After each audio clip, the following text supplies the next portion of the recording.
Chapter 1180. Due to the closure of Amy's, there was an ice cream shop that had a peak flow of customers. Ice cream was originally the perfect food for summer. In the cold winter, people were not even willing to stretch their hands out, let alone eat food related to ice. However, during this period of time, the temperature in an ice cream shop had risen a lot. It was so warm that the first thing people did when they entered the shop was to take off their jackets. Sitting in the warm ice cream shop for a while and having a sweet ice cream was a very comfortable feeling. Therefore, other than children, it also attracted many young people and young couples. "Business is unexpectedly good," Meg said in surprise as he looked at the ice cream shop that was full of customers. "Yes, Mia is very good." Gina gave a thumbs up as she looked at Mia, who was busy in the ice cream shop, with admiration. Meg saw many of Amy's regulars among the customers, so he smiled and said, "You guys go in." "Father, aren't you going in?" Amy looked at Meg strangely. "Yes, I still have something to do. When I'm done, I'll come back to have lunch with you guys. Tell Sister Mia and the others that we'll go back to the restaurant for lunch today," Meg said with a smile. "Okay." Amy nodded and walked toward the ice cream shop with Gina. Meg reached out to hail a carriage carrying passengers and headed to the Buffett Manor. "Is Miss Hill in?" Meg asked the gatekeeper at the entrance of the Buffett Manor. "Do you have an appointment?" The gatekeeper looked at Meg cautiously, but he still maintained his respect and poise. "No." Meg shook his head. The gatekeeper smiled and said, "Then please come back after making an appointment. Miss Hill has already left today. She never meets customers who don't have an appointment." He had to receive dozens of people like Meg every day. They would ask to see Miss Hill the moment they opened their mouths, but Miss Hill didn't want to see them at all. Besides, this fellow came here in a carriage.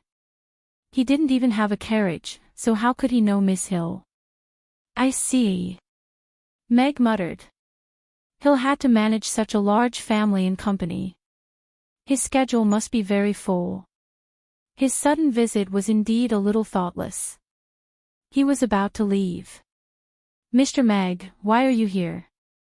At this time, a voice sounded from the manor, and a young man walked out quickly. It was Mr. Hill's assistant, who had taken Meg to the train station twice before. "I have something to discuss with Miss Hill, but I didn't make an appointment in advance. It seems that I'll have to come again next time," Meg said with a smile. The assistant smiled and said, "Miss Hill told us that you are the first-in-line partner. If you want to see Miss Hill, I can take you to her now. I think she will be happy to see you." First in line. The gatekeeper at the side opened his mouth wide and looked at Meg in disbelief. As far as he knew, Miss Hill's first-in-line partners included the Master, the Mayor, and the Lord of the Grey Temple, and this ordinary-looking man was also on Miss Hill's first-in-line partner list. "Okay." Meg nodded. He was no stranger to the first-in-line partner list. The more valuable a partner was, the higher their priority. It seemed that Miss Hill valued him quite a bit. "Please wait a moment. I'll ask them to send the carriage over," the assistant said respectfully. He turned around and went back to the manor. Soon, a coachman drove out a luxurious carriage pulled by 4 pure white unicorns and stopped beside Meg. "Mr. Meg, please get in." The assistant opened the door. "Thank you." Meg got into the carriage. The assistant closed the door and sat down beside Meg. The carriage moved smoothly, and he didn't ask anything during the whole process. "Please wait a moment." The horse-drawn carriage stopped in front of a Buffett bank. The assistant got out of the carriage and came back in a short while. He opened the door and respectfully said, "Mr. Mag, Miss Mag invites you. Please come with me." "Okay." Meg got out of the carriage and followed the assistant into the bank. They passed through the lobby and came to the VIP room on the second floor. Mr. Meg, I heard that you were looking for me. What can I do for you? The hill was standing by the window. She turned around and smiled at Meg. Yes, I went to Isen Castle 2 days ago and met Master Rome. I have a business deal to discuss with Miss Hill. Meg smiled and nodded.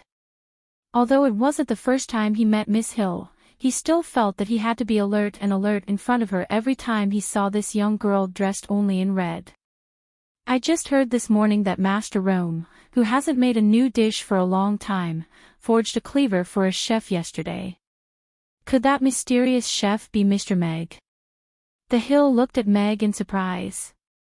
Miss Hill, you are indeed well informed. Also, you are smarter than others.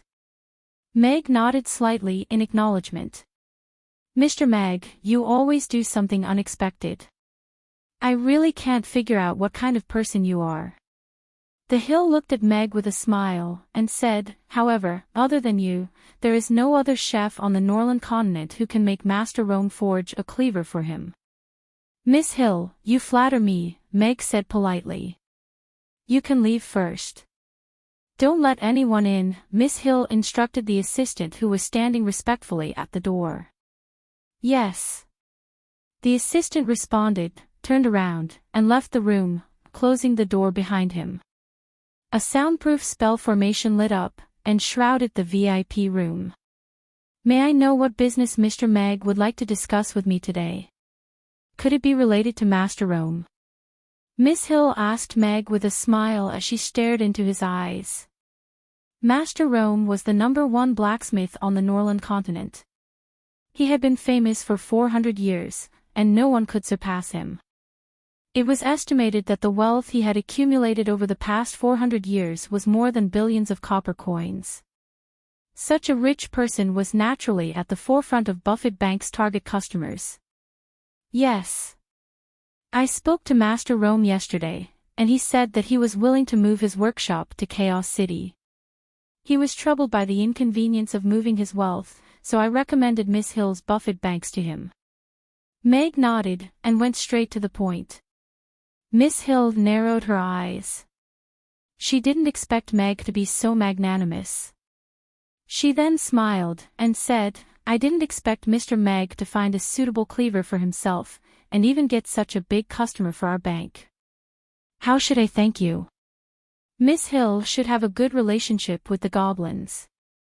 I wonder if you can get them to help the night elves secretly? Meg asked Miss Hill. Night elves? Miss Hill squinted her eyes, and said to Meg, Mr. Meg, are you doing this for Princess Irina? Chapter 1181. Princess Irina.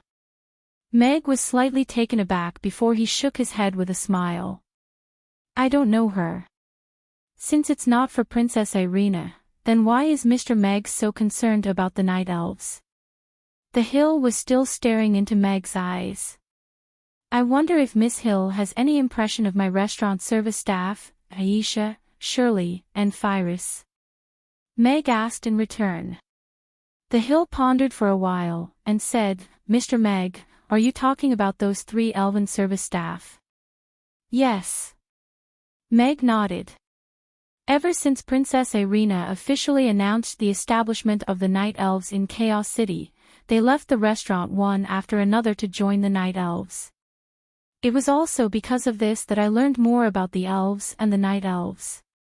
As a boss who had worked with them before, I would like to give them some help. I didn't expect those 3 elven ladies to join the Night Elves. The Hill was a little surprised. She looked at Meg with more understanding in her eyes. Mr. Meg was indeed a mysterious person. However, from the understanding of various parties and their interactions during this period of time, he was indeed a kind person. It wasn't hard to understand why he would want to help the Night Elves just because of 3 employees who had worked in the restaurant before. They are fighting for the freedom of the elves. I have no right to stop them. Meg nodded. Fighting for freedom is indeed a very moving reason. The Hill nodded slightly. She looked at Meg and solemnly said, however, this is an internal elven war with the intention of overthrowing the Wind Forest's rule over the elves. Any interference from outside forces could be seen as an enemy by the Wind Forest. Buffett Banks operates in the entire Norland continent. It has never participated in any political affairs, and focuses on business. That's why it has been able to maintain a neutral and expanding stance. I sympathize with the Night Elves, but I'm afraid I can't make any promises to Mr. Meg regarding this matter. Meg and the Hill looked at each other for a few seconds before retracting their gazes. He was slightly disappointed as he said, "It seems like I have made things difficult for Miss Hill." "I hope Mr. Meg can understand," the Hill said apologetically. However, since Buffett Banks doesn't participate in any political affairs, then why are they so actively promoting the use of steam locomotives? Meg looked up at the Hill with a smile. Buffett Banks is all over the Norland continent in order to build a huge financial empire using stable and reliable and stable currency as a foundation, and all of this is based on the Norland continent's stability and order. Stability. Once a full-scale war broke out, or a local war expanded, causing widespread chaos, the first to collapse would be the monetary system. Buffett Bank would lose its stable cornerstone, and the empire would naturally collapse. Therefore, I believe that Buffett Bank is the one on the Norland continent that wishes for the current state of affairs the most. Am I right, Miss Hill? The Hill looked at Meg. He was just an ordinary restaurant owner, but his vision and insight had already surpassed many people who stood at the top of Chaos City. He actually saw through Buffett Bank's predicament at one glance. Just like what Meg had said, Buffett Banks seemed to be prosperous, but they were actually standing on the edge of life and death. The outcome of the peace talks between the 8 races and one city in a month's time would determine the future of the Norland continent. At the same time, it would also determine whether the Buffett family's financial empire would continue to expand or collapse. Mr. Meg's foresight is indeed very unique. However, the Buffett family has been in business for decades. They won't be destroyed so easily, the Hill said calmly. Meg looked at the Hill with a slight smile, and said, "Without Buffett Banks, the Buffett family can only compete with Family Moreton and the Marquis family in Chaos City. I don't think that's what Miss Hill wants. Even the position of president of the Aden Chamber of Commerce is nothing more than a piece of candy in Miss Hill's eyes. She's just suddenly interested in it. This guy." The Hill's eyes narrowed slightly. She felt as if she had been completely seen through. Her goal was naturally not Chaos City. The territory that her parents had opened up was no longer attractive to her. Her goal was the vast world outside. It was a pity that she was born at the wrong time. She had only just taken over the Buffett family, and the world was about to fall into chaos. However, Meg could see through all of this so clearly. Who exactly was this man? His astonishing culinary skills and his groundbreaking inventions were enough for him to be crowned as a prodigy. Furthermore, the vision and knowledge that he was displaying now made her even more curious. "What do you think, Mr. Meg?" The Hill tacitly agreed with Meg's words, and asked sincerely. She was rather curious about Meg's motive for saying all of this. "I also hate war. I don't like a chaotic world, and I don't want the Norland continent to fall back into the chaos caused by the racial war 100 years ago." Meg looked at the Hill with a smile, and said, "In this regard, I agree with Miss Hill. The outcome of the peace talks is no longer something that you and I can control. I'm not sure how much the steam locomotive can change the situation."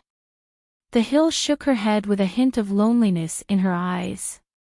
This powerful and shrewd woman in the eyes of outsiders also had times when she couldn't do as she wished. Meg looked at Sheer, and extended his right hand as he said, "I want to do everything I can to help this world that is about to descend into chaos. However, I need a powerful ally so that we can protect more innocent people together." The Hill looked at Meg's outstretched hand, and then looked up at Meg.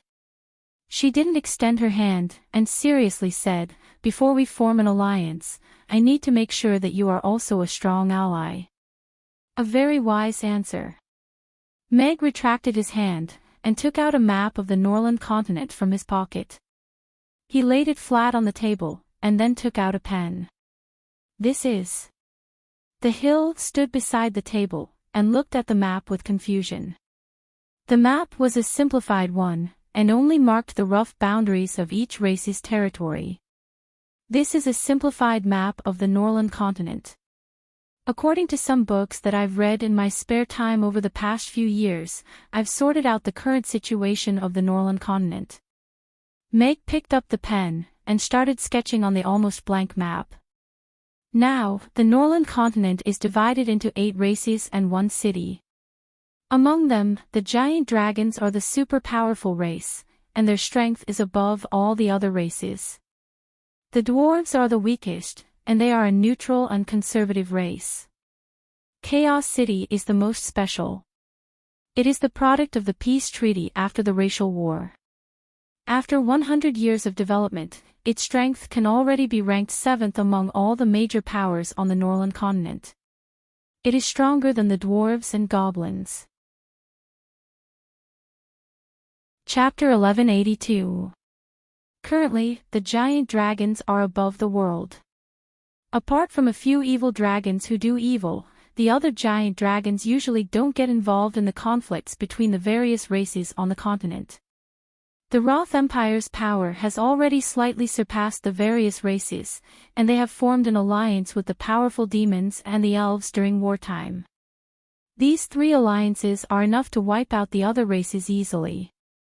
They are the biggest uncertainty in this peace talk. Once the war starts, the humans and demons will be able to reap more benefits from this war due to their strong power. The forest trolls and orcs have also formed an alliance. Both races are at the front in terms of power. They have many powerhouses and sufficient mid-range combat power. After forming an alliance, they will be able to protect themselves in the war, and gain benefits by invading the weaker races. The dwarves have always been neutral. They are mainly craftsmen, and have very few powerhouses in their race.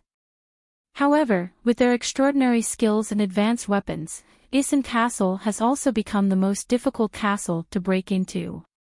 The goblins are at the bottom in terms of power, and they have rich mineral resources. Although they have a huge number of underground caverns, they don't have much ability to resist if they encounter a large-scale invasion. Chaos City and the goblins should have formed an alliance, right? Although they have no choice but to form an alliance, at least they have some ability to protect themselves, Meg said. The hill nodded slightly. However, these were all commonplace topics. Anyone who had some understanding of the situation on the continent could talk about it for an entire afternoon. If Meg was only at this level, she felt that this conversation could already end. Miss Hill should have heard a lot of these things.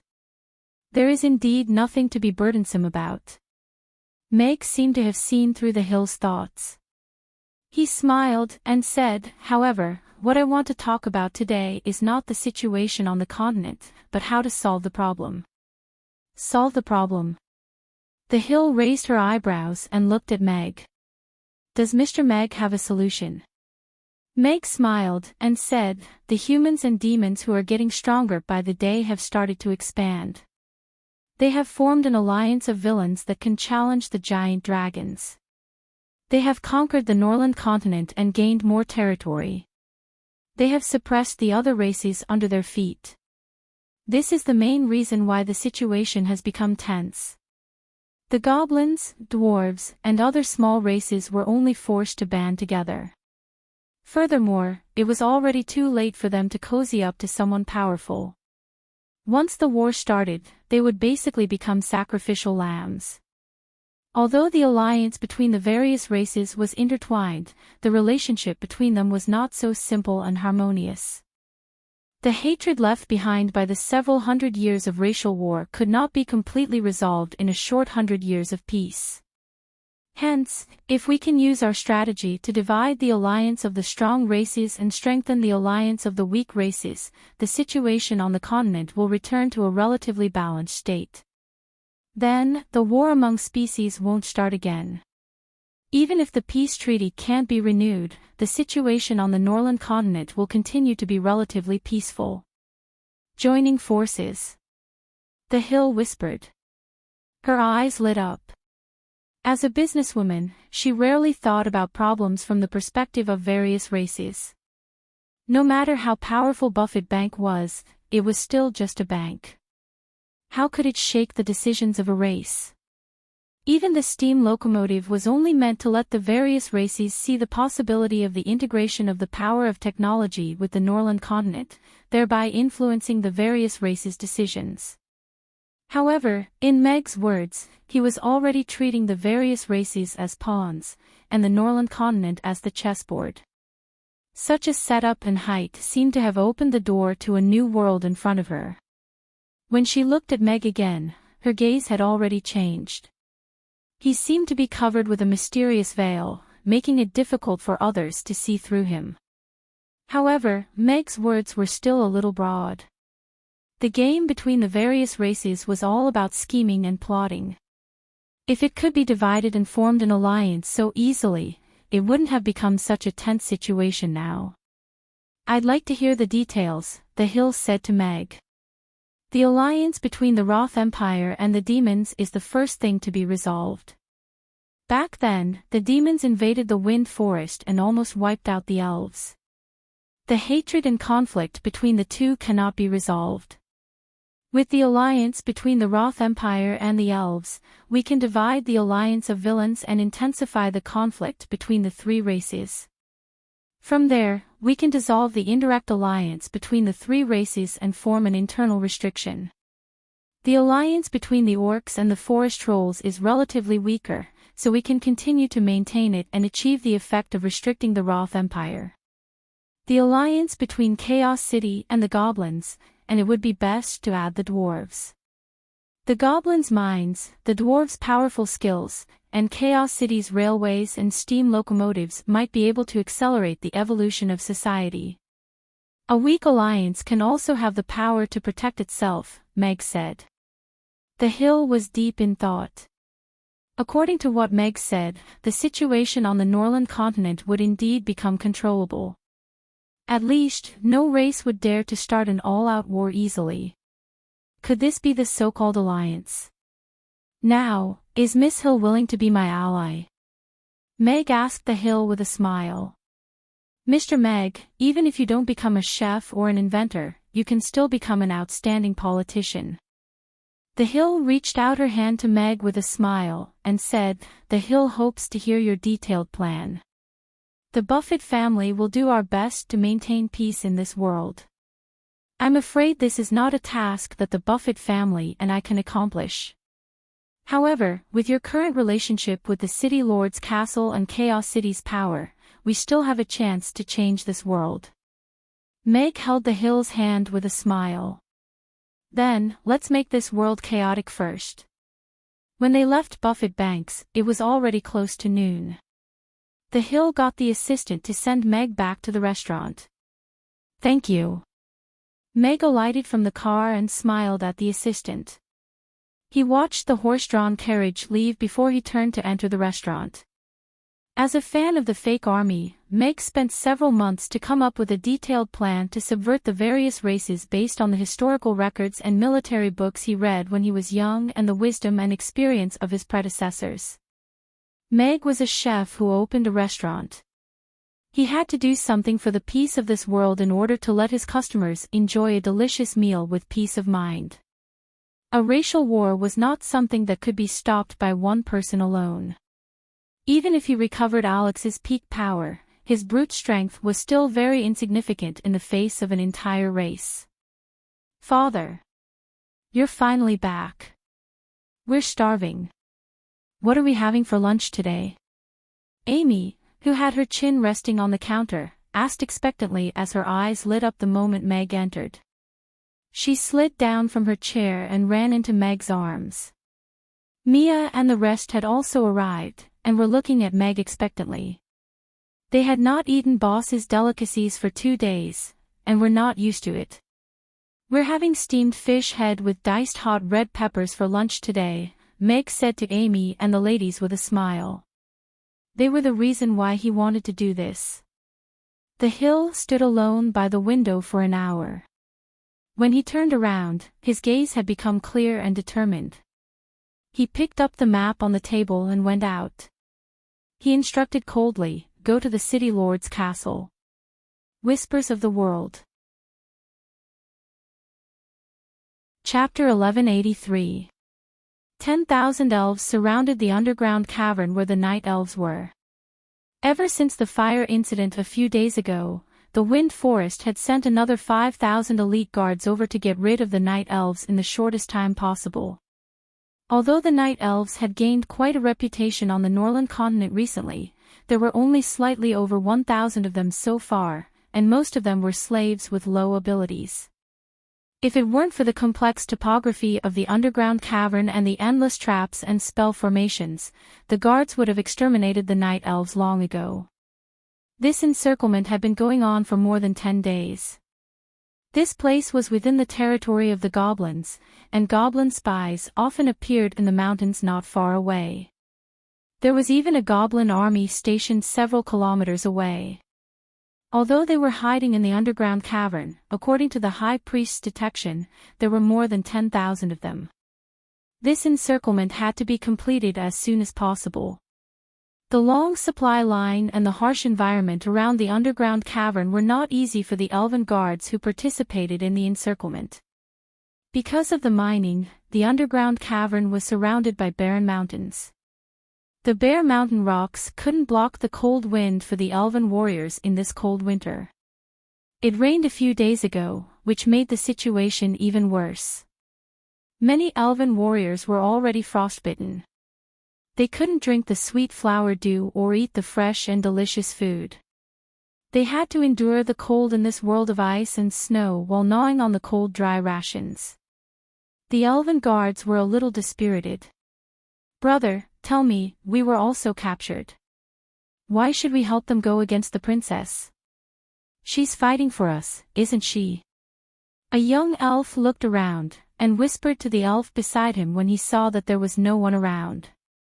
"The princess is a good elf." That elf looked in the direction of the underground cavern with a gloomy expression, and said, "But what she's doing won't succeed. If we want to live, we have to accept our fate and be inferior to others. This is our fate." But the young elf still wanted to say something. "Stand up, all of you." Right at this moment, a loud shout accompanied by the crisp sound of a whip rang out. A tall elf wearing golden armor and riding a tall magic beast retracted his whip. He looked at the elf who had been whipped, and shouted, "Stand up, all of you.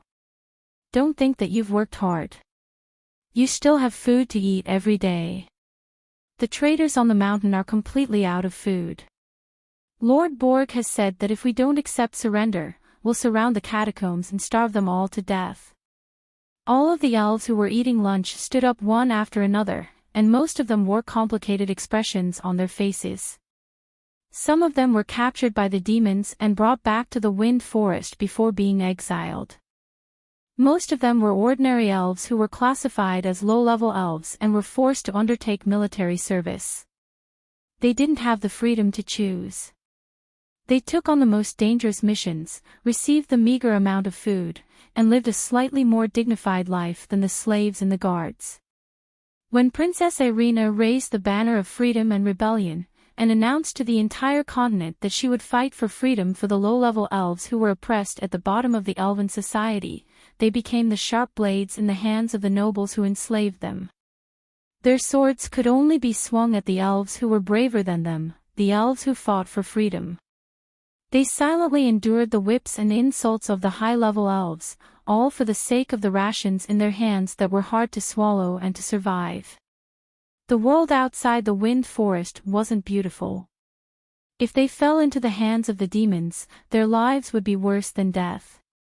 The world described by Her Highness was very beautiful, and freedom was so desirable. However, in the face of the powerful rule of the Wind Forest, even the powerful Her Highness could only hide in the catacombs with the night elves and die of hunger. "Let's eat." The elf from before took a big bite of the rations in his hand and whispered to the young elf. He stared at the elven general, but his heart was filled with helplessness. The young elf's eyes were filled with tears. He put the rations to his mouth, but he couldn't swallow them. The elven general said with a smug expression, "Master Borg said that we'll be able to collect the corpses of those traitors by tomorrow at the latest, thereby putting an end to this laughable rebellion. Hierarchy can never be overthrown, just like how those traitors can never have food." At this moment, a rich barbecued meat aroma suddenly wafted out from all the holes in the catacombs. It was blown by the wind, and instantly drifted in all directions. "It smells so good." At the foot of the mountain, the eyes of the elves who were still holding rations in their hands lit up. They subconsciously swallowed their saliva when they smelled the aroma of the barbecued meat. Then, they couldn't help but start to search for the source of the aroma. The rich barbecued meat aroma made them salivate crazily just by smelling it. The elves who had eaten rations for more than 10 days and hadn't eaten a single bite of meat almost had no resistance in the face of this aroma. This aroma was simply too tempting. It was far beyond the aroma of the roasted game that they usually encountered by chance. Just by smelling the aroma, they could almost see the glistening barbecued meat on the fire. This aroma is coming from the catacombs. They haven't run out of food yet. They're barbecuing meat. Some elves exclaimed. Their voices were filled with envy and yearning. The elves quickly confirmed that this aroma was indeed coming from the catacombs. The fact that it could come from the depths of the catacombs and create such a strong surrounding effect meant that there was definitely a lot of barbecued meat. It was probably to the extent that everyone could eat it. The elven general who had previously declared that the night elves had run out of food and that they could launch an all-out attack tomorrow to get rid of all the traitors changed his expression. These words were personally said by Lord Borg during this morning's meeting. According to the information from the spies, the night elves should have run out of food for a few days now. They didn't even have any wild vegetables. How could there still be barbecued meat? This must be the scheme of those traitors. They've been besieged for more than half a month, and no one has been able to escape. They've long run out of food and ammunition. Pick up your weapons and guard these catacombs. That elven general was exasperated. He whipped the long whip in his hand in the air and left quickly on his mount. This matter had to be reported to Lord Borg immediately. So the night elves still have rations. Many elves heaved a sigh of relief. They didn't want to kill their own kind, not to mention that they were all elves of the same status as them. Meanwhile, the eyes of the elves who were originally looking down on the night elves also lit up.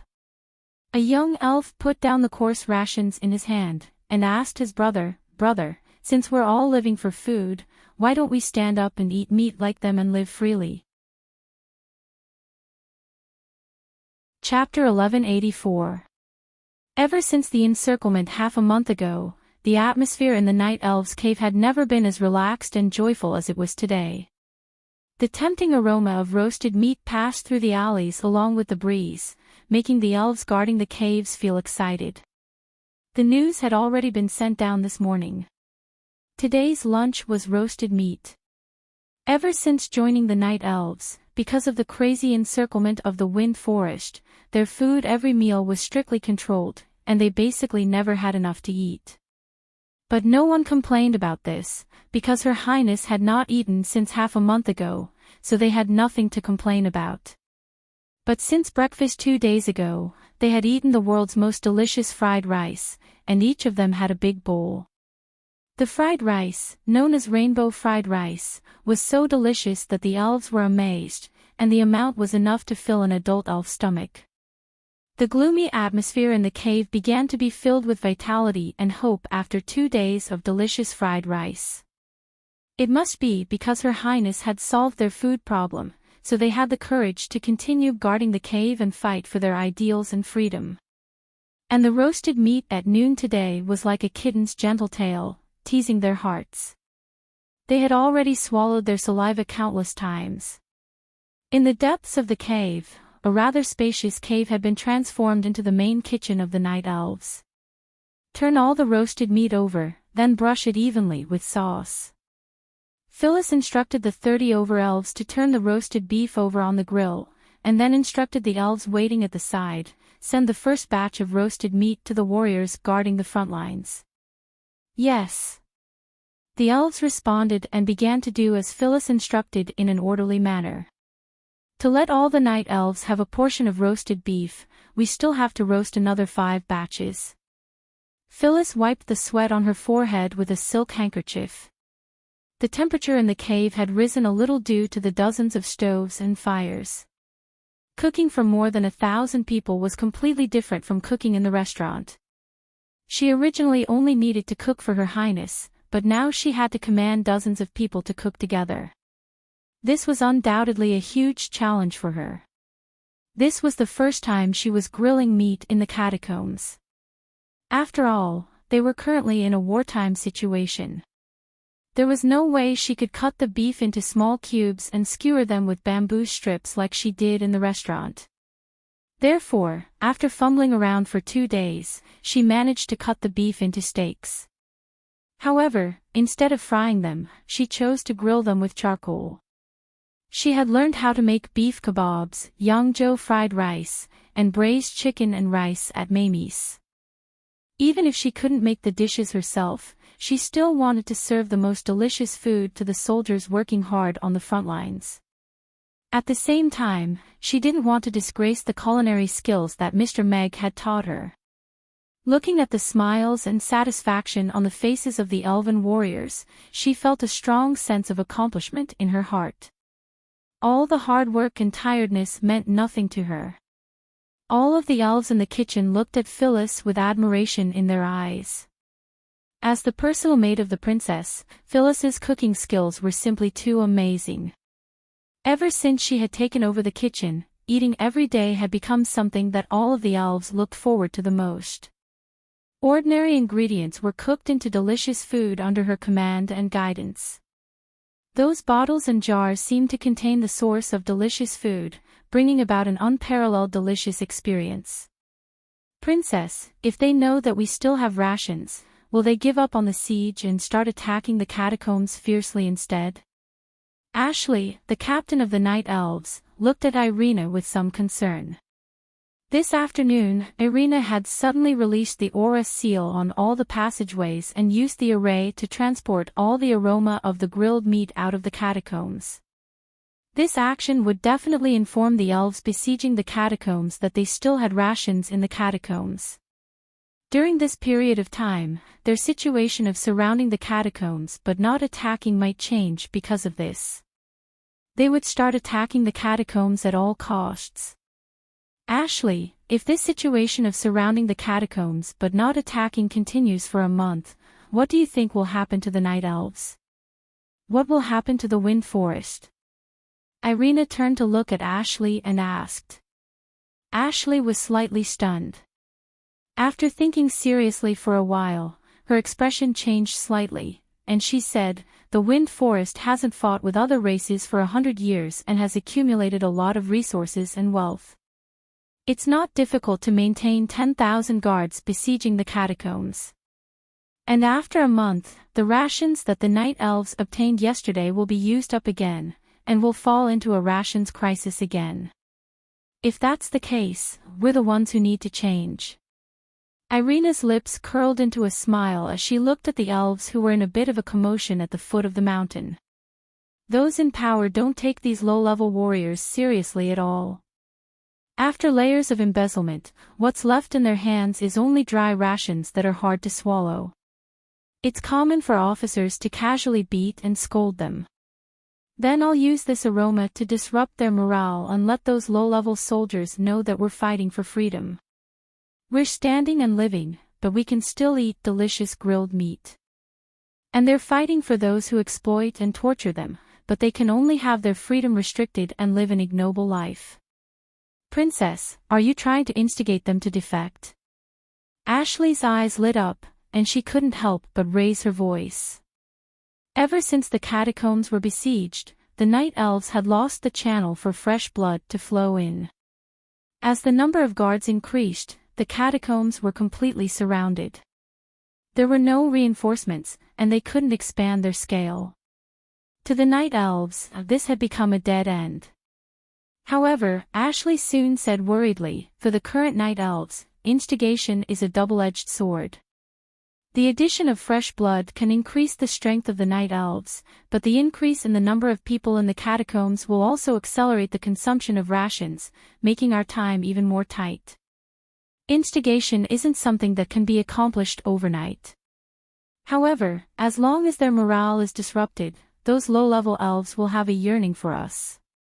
Whether it's a breakthrough or a counterattack, we'll have a greater chance of success. Irina said calmly. She retracted her gaze and turned to walk into the passageway. This grilled meat smells really good. Bean Sprout's culinary skills have indeed been trained well. Lord Borg, the aroma of grilled meat is coming from the catacombs. Could it be that there's a mistake in the information and they still have surplus food? Not far from the foot of the mountain, in a large, gorgeous tent, a few elven generals gathered together and looked anxiously at Borg, who was sitting at the head of the table. Borg's expression was also somewhat gloomy. Since the day before yesterday, he hadn't received any more news from the spies he had arranged. However, according to the previous news, the night elves should have completely run out of food. Why was there grilled meat now? Could it be that Irina had gone out before? Chapter 1185. The elves in the underground cavern received their share of the roast beef one after another. The rich aroma wafted over, and the freshly baked beef was still steaming. The juices exploded in their mouths as they bit into the plump beef, causing their taste buds to explode. The delicious beef and the delicious sauce were a perfect match, bringing about an unparalleled delicious experience. So delicious! Sounds of praises could be heard from every corner of the underground cavern. The night elves were enjoying the taste and satisfaction of a whole piece of beef. Many of them rarely had the chance to eat meat in the past 100 years, let alone such delicious beef. The aroma of the roast beef spread around the underground cavern, causing a commotion among the elves at the foot of the mountain. The news that the night elves still had food spread quickly, and the aroma of the roast meat was the best proof. The elves who were eating the dry rations that were hard to swallow, smelling the tempting aroma of the roast meat, and listening to the praises coming from the cavern, became more and more upset. Amy's fat-head fish slaughtering fat-head fish, the efficiency was indeed extraordinary. A golden blade flashed past, and a lively fat-head fish became two flat fish heads. Lunch was a fish feast, with a serving of steamed fish head with diced hot red peppers and a large portion of spicy grilled fish. Everyone switched between spicy and sour dishes, enjoying the delicious experience brought by the two classic cooking methods of fish. Boss, should we open for business at night? After lunch, Mia looked at Meg and said worriedly, "We've been closed for 3 consecutive days, the customers seem to be quite resentful. We went out for business this time to bring new dishes to the customers. This is the first day of rest, so we won't open for business tonight." Meg shook his head with a smile. Since they had already stood up during the day, they could just rest for another day at night. Then I'll continue to open the ice cream shop in the afternoon. Mia nodded. It was indeed tiring for the boss to make a trip to Isen Castle. Has Master Rome started to forge weapons again? I heard that he hasn't forged weapons for 2 years. Elizabeth asked curiously, her fists unconsciously clenched together. Master Rome's reputation was not small even among the dragons. That was because Alex's Tian-Du sword had once killed many extremely famous giant dragons, and the Tian-Du sword was forged by the Master of Rome. In the previous battle with Fox, she was seriously injured and on the verge of death. It was Alex who saved her. During this period of recuperation in Chaos City, she had almost recovered from her injuries, so she was also secretly looking for Alex. She had mixed feelings about Alex. Back then, her father disappeared mysteriously, and no one knew if he was dead or alive. She blamed all of this on Alex. He was the one who made her father lose his heart as a powerhouse. As a result, he left the Dragon Island alone and disappeared without a trace. On that day, he had descended from the sky and severely injured Fox. He had said, "I'm going to save this dragon, and who dares to stop me?" It was firmly engraved in her mind. Why? He was clearly her enemy, the person she hated the most. Why would he save her? And he even applied medicine for her. She wanted to find him and ask him all the questions face to face. No matter if it was about why he saved her, or about her father. However, Alex came and went like a shadow. Although he had appeared twice previously, he disappeared without a trace each time. There was no way to find him at all. Meg said that the Master of Rome had forged a new cleaver for him. That made her think of Alex immediately, so she couldn't help but ask out of curiosity. "Maybe I'm just lucky," Meg said with a smile. He didn't reveal too much about the Master of Rome. Elizabeth didn't ask any further. The forging of the Tian-Du sword was something that happened hundreds of years ago. The Master of Rome obviously wouldn't know about Alex's whereabouts. Mr. Mac. Just then, there was a knock on the door, followed by a low and hoarse voice. "It's Master Julian." Amy's eyes lit up. She jogged to the door, tiptoed, and pushed the door open. "Little Amy, you're back," Julian said with a smile when he saw Amy standing at the door. "Yes, Master Julian. Are you here for lunch?" Amy nodded and asked curiously. "No, Master has already had lunch." Julian shook his head, his face still full of a kind smile. "I wanted to ask little Amy, do you want to learn magic this afternoon? You didn't come yesterday. If you don't learn ice magic for 2 days straight, you might be weaker than that silly melee magic." "Okay, I'll go to class this afternoon. I had a lot of fun with Father 2 days ago." Amy nodded obediently. "Master Julian, I'm really sorry for not asking for Amy's leave in advance yesterday." Meg was a little apologetic. As a father, he always skipped classes with Amy. Even he was a little embarrassed. "It's okay. It's okay. Of course, the most important thing is that little Amy is happy." Julian's face immediately glowed when he saw that Amy was willing to go to class. He waved his hand nonchalantly, and took Amy back to the magic potion shop for class. "Mr. Mac. You're finally back.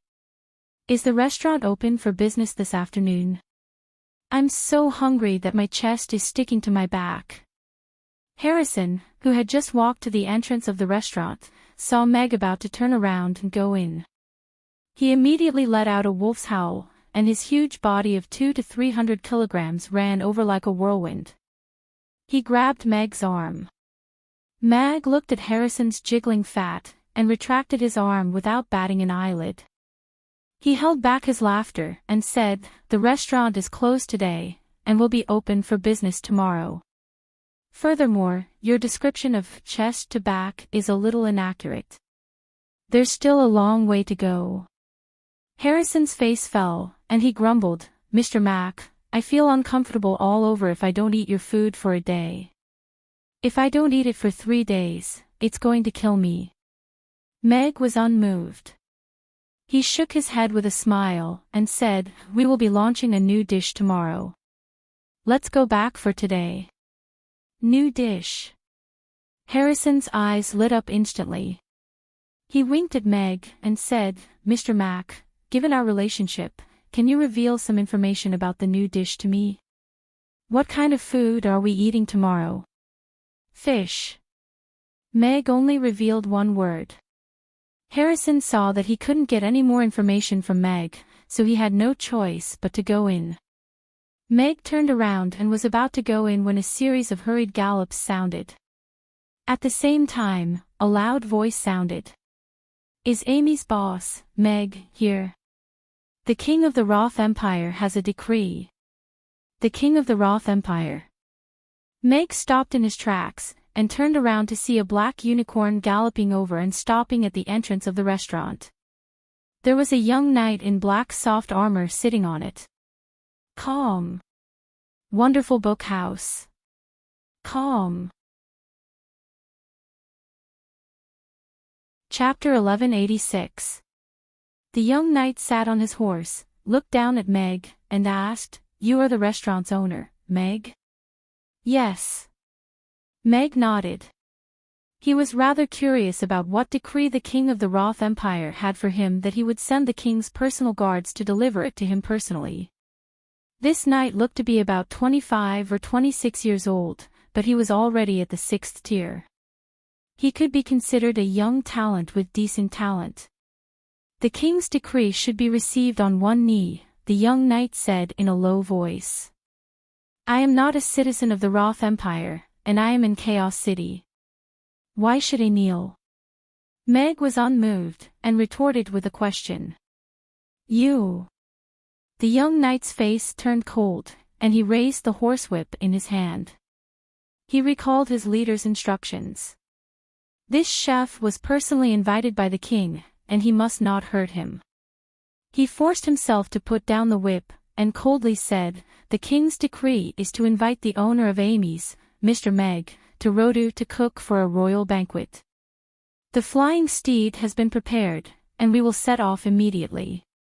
He could not understand why the king would go through so much trouble to invite a mere chef here, and even send a flying steed to receive him. However, he did not like this chef's attitude. With his power and status, even the nobles in Rodu would have to be polite to him, let alone an ordinary chef. Yet, this chef dared to talk back to him like this. However, to be able to cook for the king in the Roth Empire's royal palace was an honor that many chefs dreamed of. This fellow would definitely change his attitude immediately, and start licking his boots. "I'm sorry.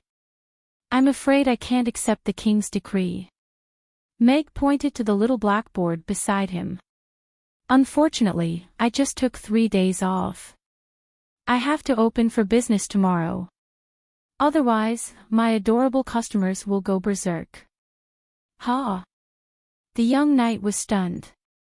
He looked at Meg as if he was looking at an idiot.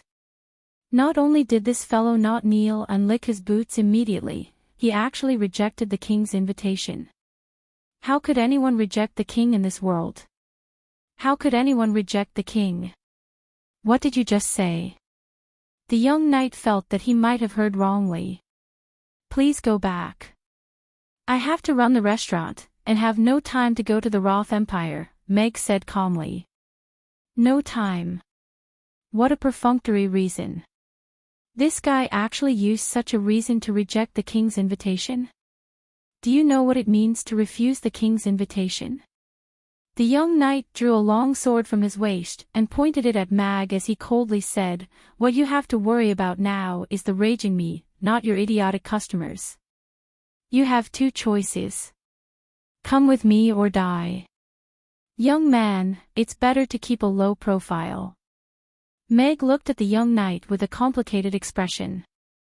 "Low profile?" The young knight chuckled and said proudly, "From the moment I became the king's personal guard, a lowly person like you only has the right to look up to me." Bang! A folding chair drew a beautiful parabola in the air and slapped the face of the young knight sitting on the horse. The young knight was slapped to the ground from the back of his horse. A fiery red figure came from afar, leaped high, and stepped on the knight who was struggling to get up. Then, the figure reached out and caught the folding chair that had just fallen to the ground. "It's not good for the Burning Legion to not be able to eat the holy Ruggiamo," Sargeras said seriously. Sargeras said seriously as he looked at the young knight whose face was being pressed to the ground by his foot. The young knight felt as if half of his face had been hit by a speeding carriage. Half of his face was completely numb, and his head was dizzy. The powerful aura that the demon who was stepping on his face gave off made him even more fearful. That was a terrifying power that could easily kill him. I told you that my guests are not ordinary when they go on a rampage. Do you believe me now? Meg sighed as he looked at the young knight who was being stepped on by Sargeras. However, the gloating tone in his voice made one want to hit him. Do you know who I am, demon? I am the special envoy of the Roth Empire's king. How dare you bully me like this? The Roth Empire will definitely put you on the list of people who must be killed. Let me go now, the young knight shouted angrily. With the Roth Empire and the king as his backing, he had nothing to fear. The king's special envoy. Sargeras frowned. If the Roth Empire set their sights on the Burning Legion, it would indeed be troublesome. In that case, this fellow, Sargeras's gaze turned cold, and he already had a murderous intent. The young knight saw Sargeras hesitate, and thought that he was afraid after hearing about the Roth Empire. He became even more smug as he said, "Humph. You are just a demon. How dare you defy the king's order? Let me go now, and then kneel down and beg for mercy. If I am happy, I might spare your life."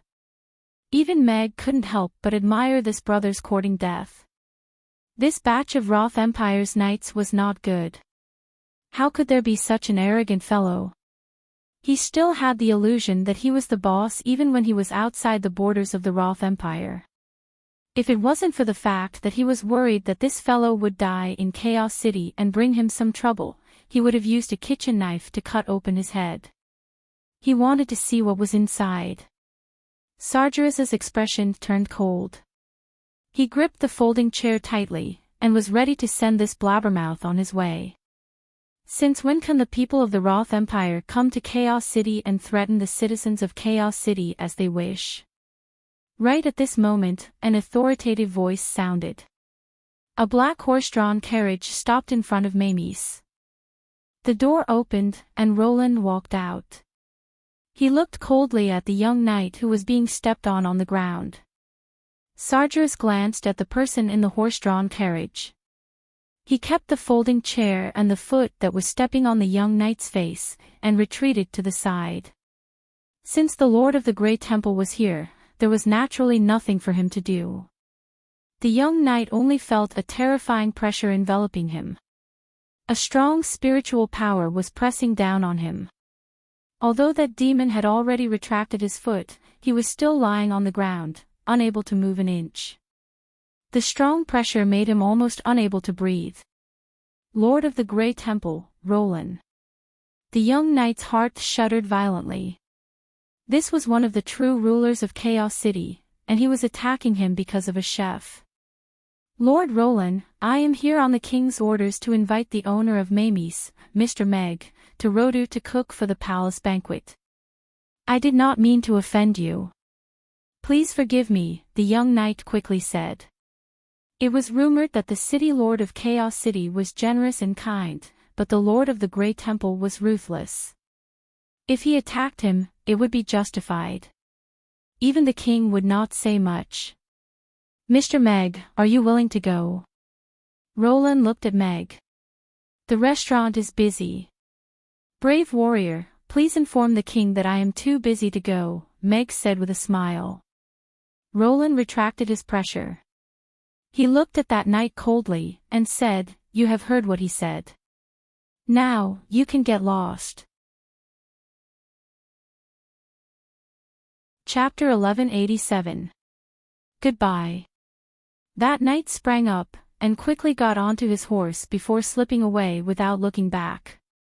Although he might be punished for failing to complete the mission, he chose to flee rather than risk losing his life if he continued to stay here. What kind of background did this restaurant owner have?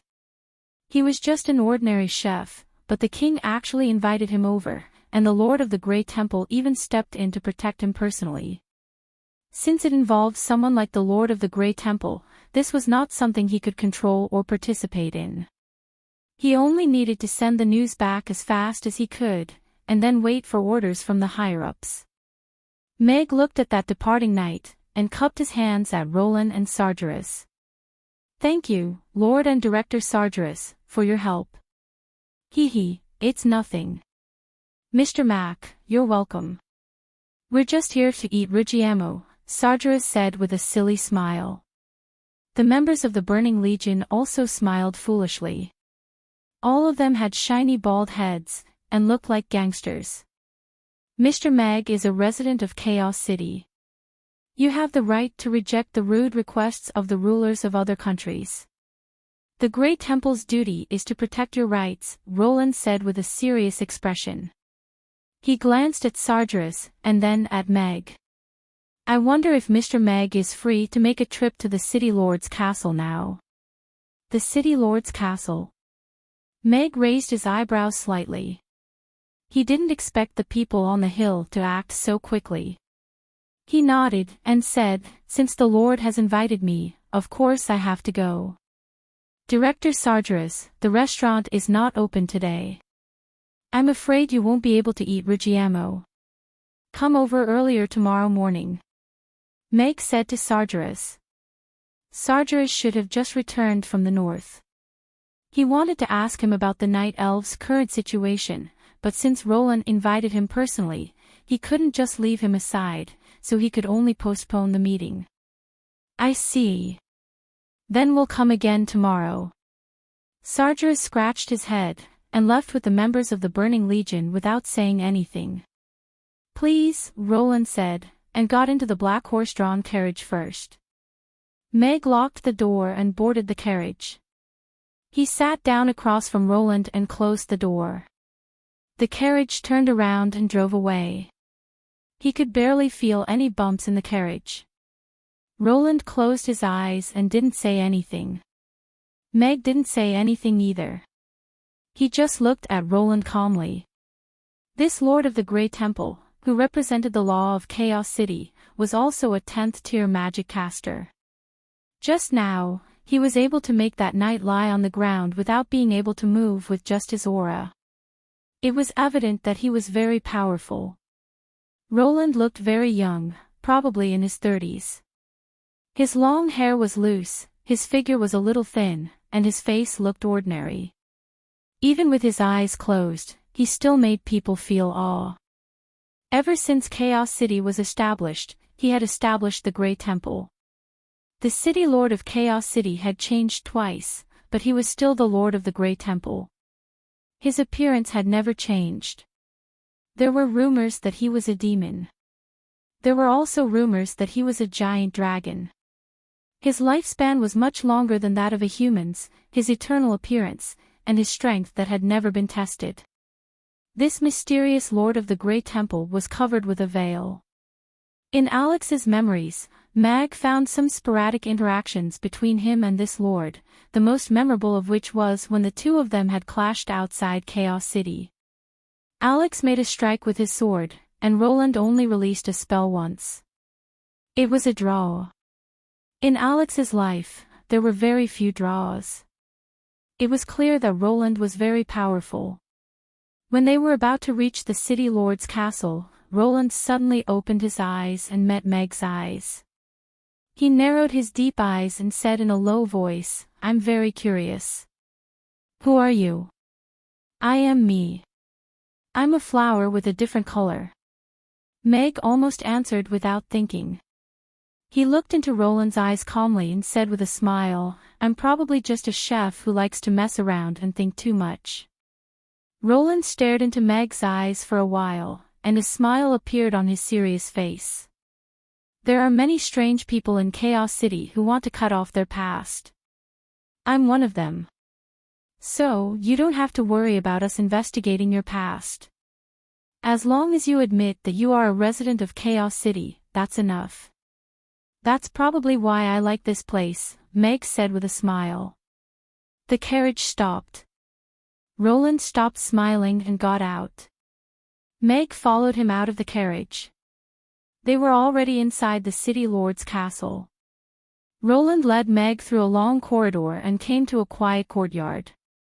As soon as he stepped into the courtyard, he felt a powerful spell formation completely enveloping the courtyard. A hint of surprise flashed through Meg's eyes. It seemed that this was an important meeting place in the city lord's castle. "Roland, Mr. Meg, you're here," City Lord Michael said with a smile as he opened the door to the only room in the courtyard. "City Lord, Principal." Meg followed them into the room. Apart from Michael, Novin was also there. The three big shots of Chaos City had gathered together to talk to him face to face, which showed how important this matter was to them. This room wasn't very big. There was only a round table and 4 stools in the middle of the room. It seemed that this was where the three big shots discussed important matters. Michael sat down and said to Meg, "Have a seat, Mr. Meg. Miss Hill came to talk to us about something. Mr. Meg should know what it is. We're very interested in it, so we want to talk to you face to face." "All right." Meg sat down in the last empty seat. If he wasn't mentally strong enough, he would probably have a heart attack facing the three big shots of Chaos City alone. This conversation lasted for more than 2 hours. Meg told them about his plan to disrupt the internal affairs of the various races so that they would have to give up on their ambition to expand. Although Meg was very confident in his plan, the information he had was too little, and its accuracy had yet to be verified. Hence, he knew that there might be many loopholes in his plan, or there might be a better alternative. However, that was what the three of them had to consider. With Chaos City's power, it wouldn't be difficult to obtain first-hand information. There should be a special department doing that all the time. The three of them listened to Meg's eloquence, nodding and frowning from time to time. When Meg finished, the three of them were looking at Meg in a completely different light. "Mr. Mac, are you really not going to consider joining the City Lord's castle? I've already decided to reserve the position of the Chief Staff Officer for you," Michael said to Meg. "In comparison, I prefer to be a chef." Meg shook his head with a smile. Chapter 1188. Michael looked at Meg with a wistful expression. He nodded and said, "All right, I won't force you. However, I'm really reserving this position for you. You can tell me any time you want." Meg nodded with a smile, and didn't reject anymore. If this world suddenly became chaotic, it might not be a bad choice to hold a position in the City Lord's castle. However, he probably wouldn't work in the City Lord's castle. Was it because he didn't have enough money to spend, or did he have too much time? It would be great to be free and independent. I'm a little curious.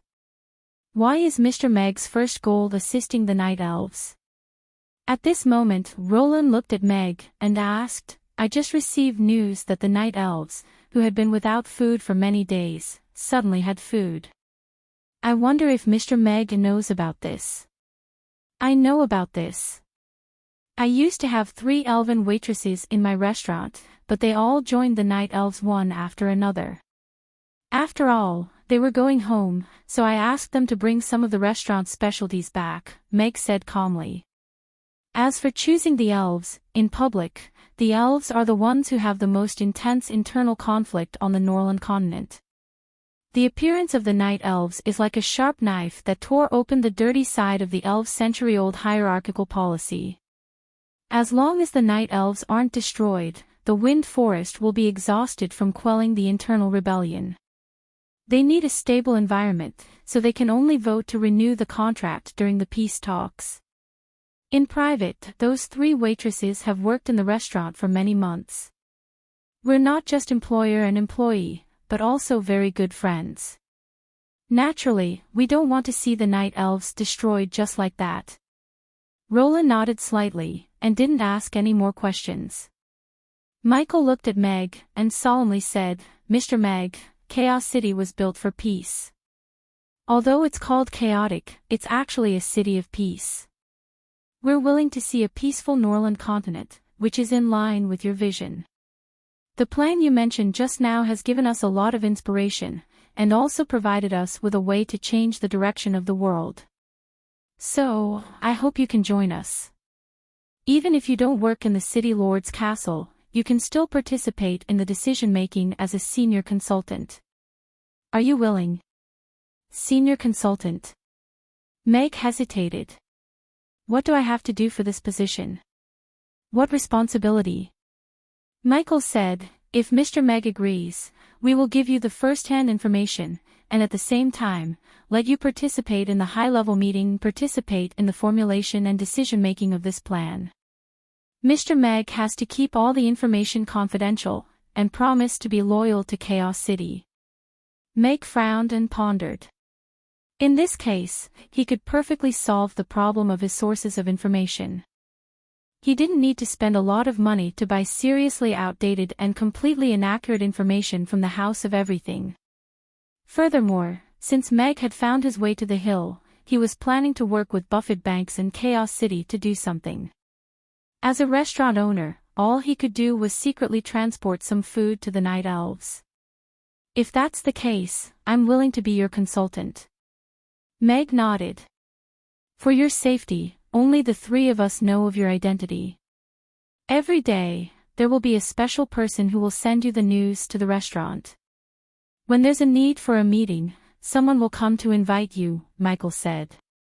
I want to understand the situation of the various races more comprehensively. I wonder if the City Lord can give me a set of detailed information. It would be best if it could be detailed to the relationship between the various races' higher-ups. Meg wanted to have a good understanding of the relationship between the various races.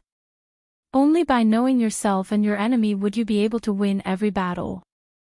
I'll get someone to send it to you tonight. Michael nodded. Meg left the City Lord's castle in an ordinary horse-drawn carriage. In the secret chamber, Michael asked Roland, do you think Mr. Mac looks like him?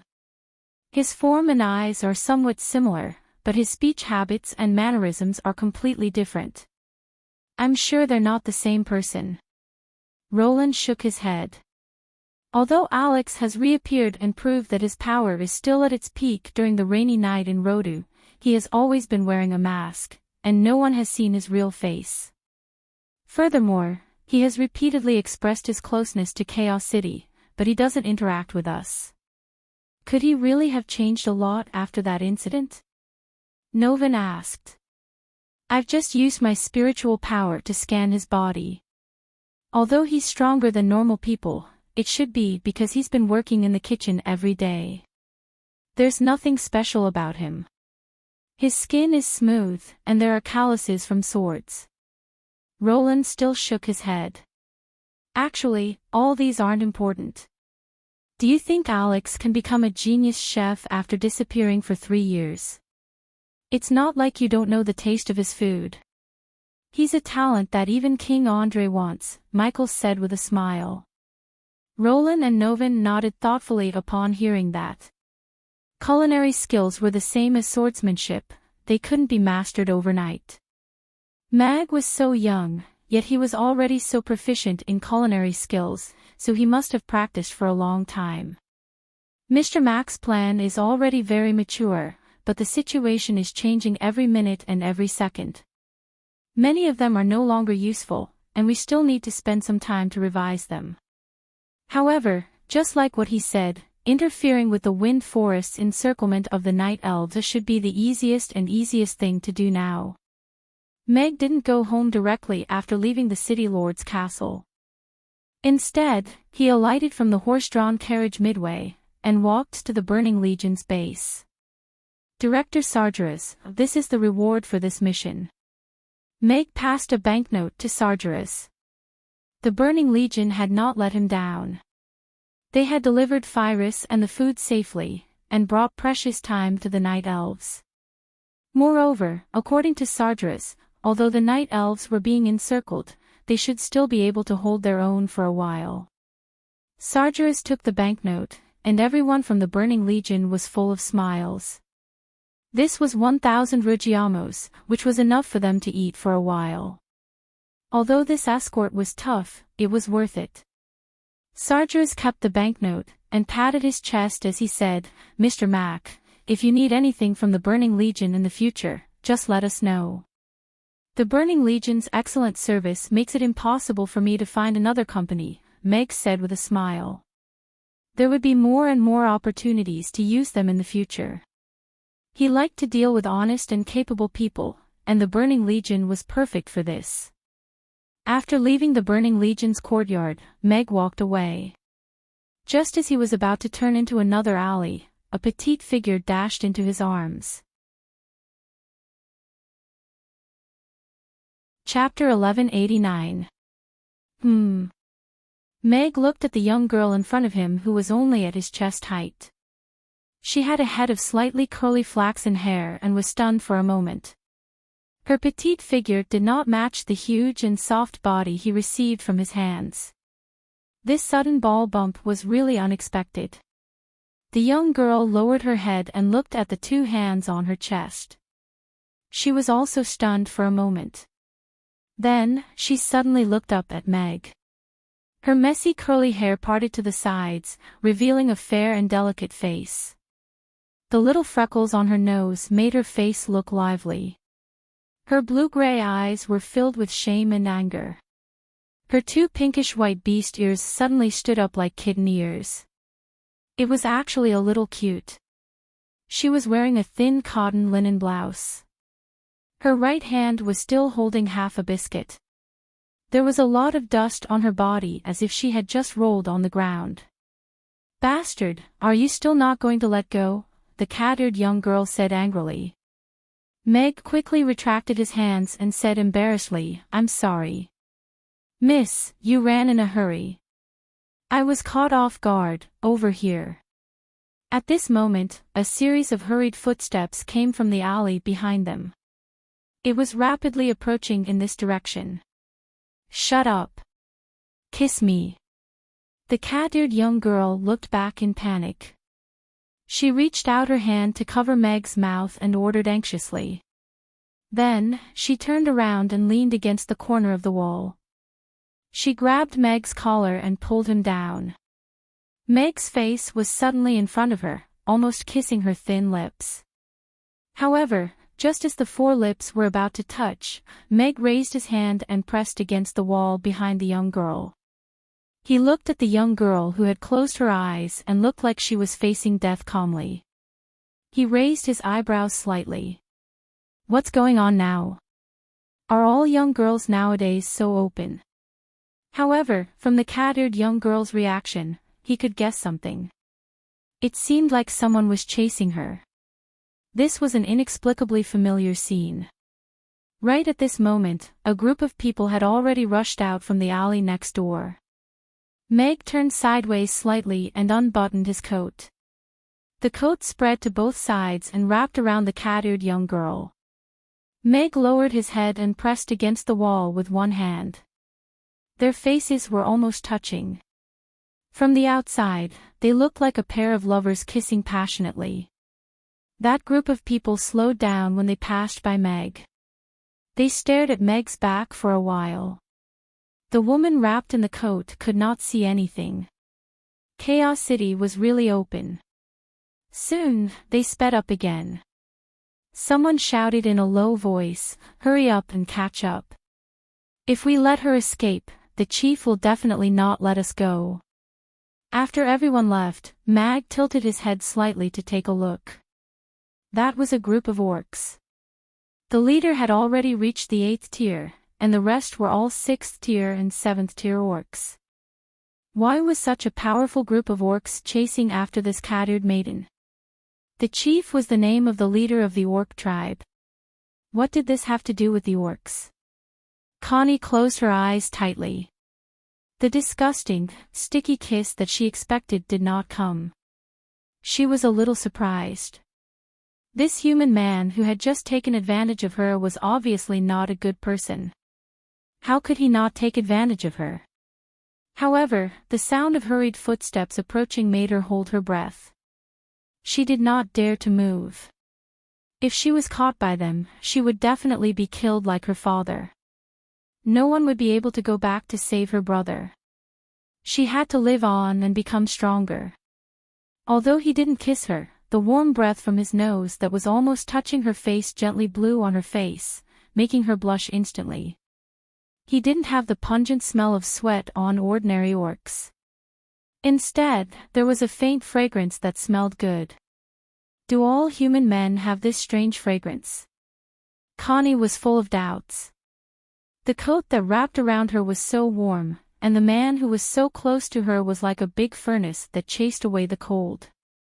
She had run for more than 10 days in a world of ice and snow. She did not have warm clothes, nor did she dare to sleep well. She started running every day as soon as she opened her eyes. She was almost caught several times. Even in this place called the City of Freedom, she still could not find a place that could accommodate her. But now, this warm embrace made her flustered heart calm down. She felt strangely at ease. Meg made sure that the orcs had run far away. He retracted his gaze and looked at the cat-eared young girl who was leaning against the wall. Her hands were tightly holding the half-covered cake in front of her. Her eyes were still tightly shut. Her long eyelashes trembled slightly, but her mouth was slightly pouting. What is she expecting? Meg narrowed his eyes and looked at the young girl's slightly pouting mouth. Her cherry lips were very cute. It was just that they lacked some color. Because of the dryness, they were a little peeled. This would greatly affect the kissing experience.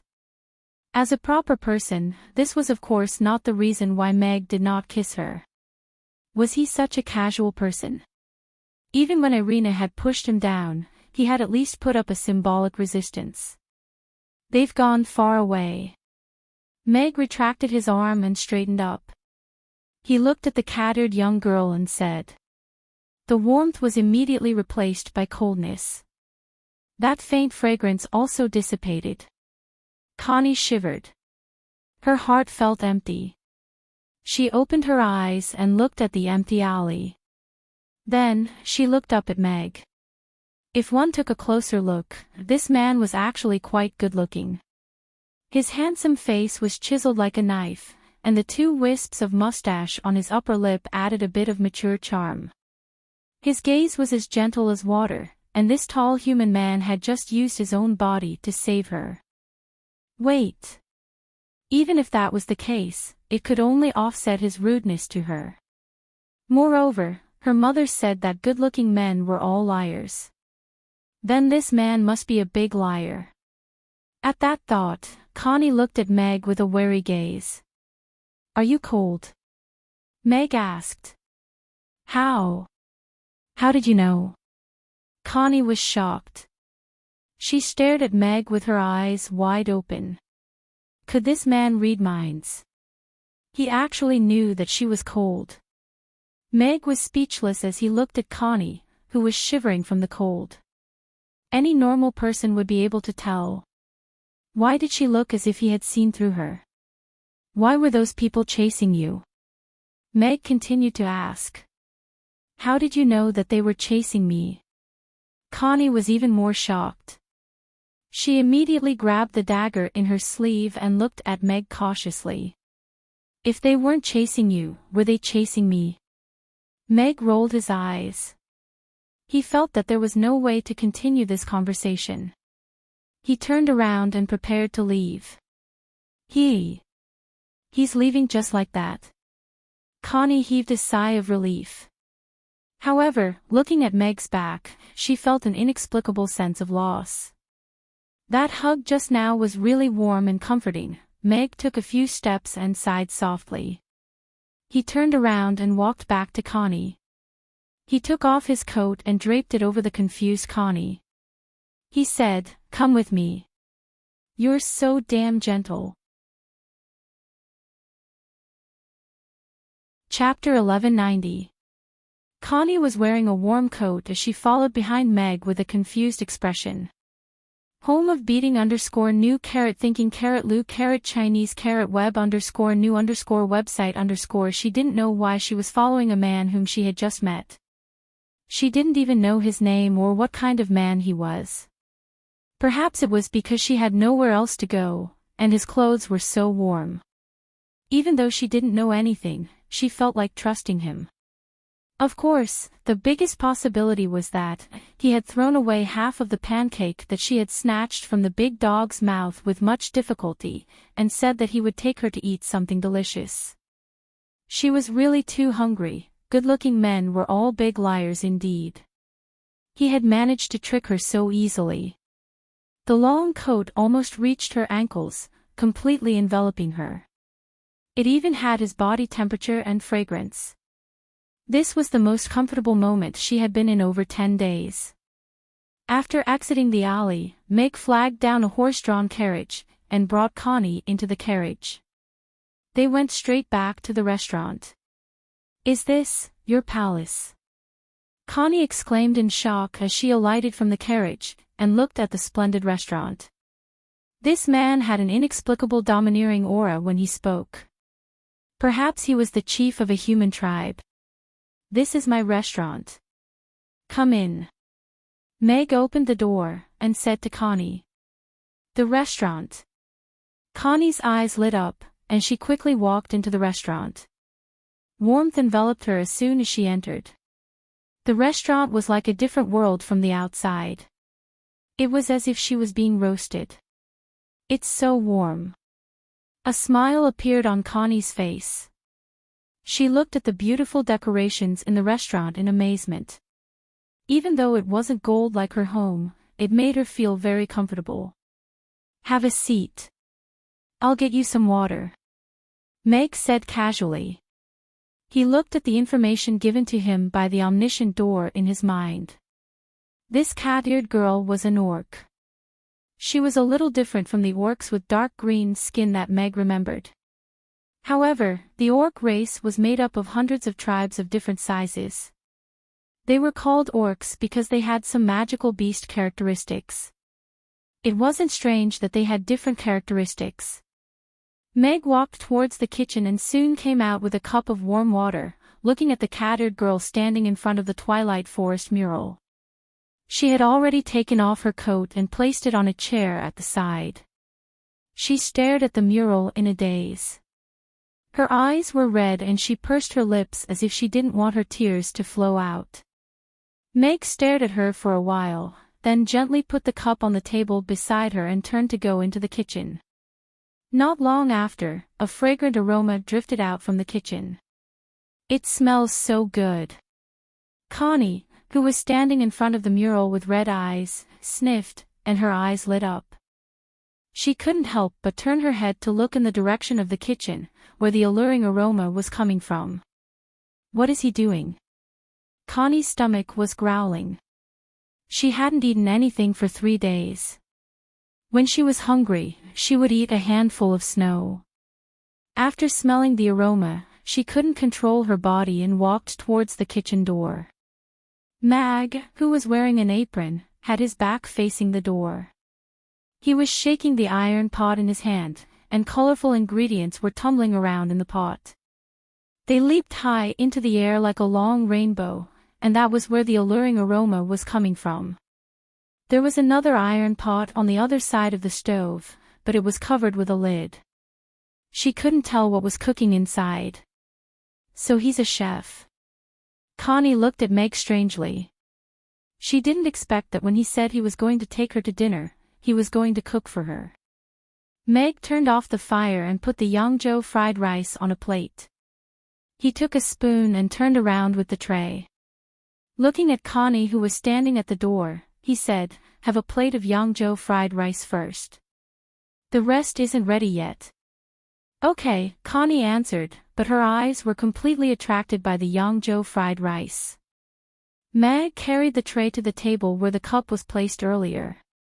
He put down the fried rice, and reached out 2 fingers to grab Connie's wrist when she was about to reach for the spoon. He shook his head, and said, "Wash your hands first before you eat." Connie looked at her dirty hands and said in surprise, "Why are my hands so dirty?" "These are your hands." Meg was speechless. He pulled her into the kitchen and turned on the faucet. "What's this? Why is there a transparent liquid flowing out when you touch it?" Connie looked at the faucet in surprise. "This is the faucet. It's water flowing out." Meg raised his eyebrows. "What a terrible line. The faucet." Connie jumped 2 steps back as she stared at Meg in shock. Her voice trembled as she said, "You actually twisted the giant dragon's head off, and put it in the kitchen. Then what's flowing out of its mouth is saliva." Meg stared at Connie for a while and suddenly had the urge to throw this retarded girl out. "Wash your hands and eat," Meg said as calmly as possible. Connie looked at the fried rice on the table outside. Her stomach was protesting. She looked at the silver faucet again. Although she didn't know how Meg made the head of a giant dragon so thin and long, her fear was overcome by her hunger. She went up reluctantly and touched the cool water. "It's warm." Connie pulled her hand back and looked even more shocked. This giant dragon isn't cold yet." "Yes. Warm water is just right for winter. So every time I want to use water, I kill it right away." A cruel smile appeared on Meg's face. Connie's eyes widened and she immediately shut her mouth. "This guy is too scary. He has to kill a giant dragon every day just to get warm water." "I'm sorry, Master Giant Dragon. I didn't do it on purpose. I was forced to do it," Connie said in her mind and reluctantly washed her hands with warm water. Meg turned on the faucet. Connie could go out now. Connie quickly walked out of the kitchen. She looked at the door, but her eyes were soon attracted by the bowl of Yangzhou fried rice on the table. Grumbled, hearing the growling of her stomach, Connie sat at the table helplessly. She sneaked a glance at the kitchen and said to herself, "I'll sneak away after I finish this. This is definitely not a human, but a scary demon. I have to stay away from him, or I'll be eaten up." Then she picked up the spoon and scooped up a spoonful of Yangzhou fried rice. The egg aroma hit her in the face. The rice was wrapped in a golden egg. The grains were clear, and all the ingredients were cut to the size of rice grains. Back in the tribe, she ate big pieces of meat every day, roasted or boiled. She had never seen food cooked so beautifully. "Father said we should eat meat in big bites. Will it really taste good if it's cut so small?" Connie put the fried rice into her mouth with a doubtful attitude. The egg melted in her mouth. The winter bamboo shoots and green beans were crispy and delicious. The rice wrapped in the egg was sweet after being chewed. The soft ham was mixed into the rice, and there seemed to be the taste of shrimp. All kinds of flavors were contained in this one bite. Her mouth, which had been tasteless for the past few days, was suddenly awakened. Her taste buds were reveling in this wonderful taste. After swallowing, the fried rice turned into a warm current that flowed into her stomach. Connie felt warm all over. Her hungry stomach was gently comforted, and then she had an even stronger desire to eat. "Wow! This is so delicious." Connie couldn't help but praise. She picked up the spoon and scooped another spoonful of rice into her mouth, chewing happily. Whispering in the Underworld. Chapter 1191. The delicious Yangzhou fried rice catered to her taste buds crazily and soothed her hungry stomach. Bite after bite, it was so delicious that she couldn't stop. Connie had completely thrown all thoughts of being a beast in human face and a dragon killer to the back of her mind. All that was left in her head was the delicious Yangzhou fried rice. Ding! The spoon hit the bottom of the empty bowl and made a soft sound. Connie looked at the empty plate in front of her and muttered in shock, "My God! I actually finished a plate of food given to me by a stranger." And it was made by a dragon killer to boot. Looking at the remaining 2 grains of rice on the plate, her eyes widened as she watched her uncontrollable hand pick up the plate and lick the bottom of the bowl with her tongue. The 2 grains of rice were sucked into her mouth with a slurp. "It smells so good." A voice sounded in her heart. "Who are you? Why are you in my body?" Connie widened her eyes and didn't want to admit that it was her own heart. "If I didn't make it, I would have forgotten what you were eating." Meg walked out with a tray and couldn't help but complain when he saw that the plate was licked clean. Not even a drop of egg was left on it. I. Connie's face reddened. She opened her mouth but didn't know how to refute. She stole a glance at Meg. Although this man is quite good-looking, he's not a good person. He even twisted the head of a water hose off to spray water. Would he be interested in my head too? Meg put a big plate in front of Connie and opened the lid. The spicy and sour aroma of the steamed fish head with diced hot red peppers wafted over along with the steam. Connie, who was thinking about how to escape from the devil's claws, fell into the trap again. Oh my God! What is this aroma? How can it be so tempting? Connie blinked and tried to see through the mist to see what was on the plate. The first thing she saw was a field of red chili. The chopped chili covered the entire plate and she couldn't see what was underneath. "Is this, for me too?" Connie looked at Meg uncertainly and asked. "I'm not hungry now, and you're the only one in the restaurant." Meg nodded. He only wanted to give this cattered young lady some brain supplements so that they could have a normal conversation. Otherwise, it would be too tiring to talk to her. "He's so good to me. Is he really a good person?" Connie sized Meg up carefully. She thought of the faucet in the kitchen, and shook her head in her heart. Maybe he was only interested in a certain part of my body, and wanted to give me a good meal before sending me on my way.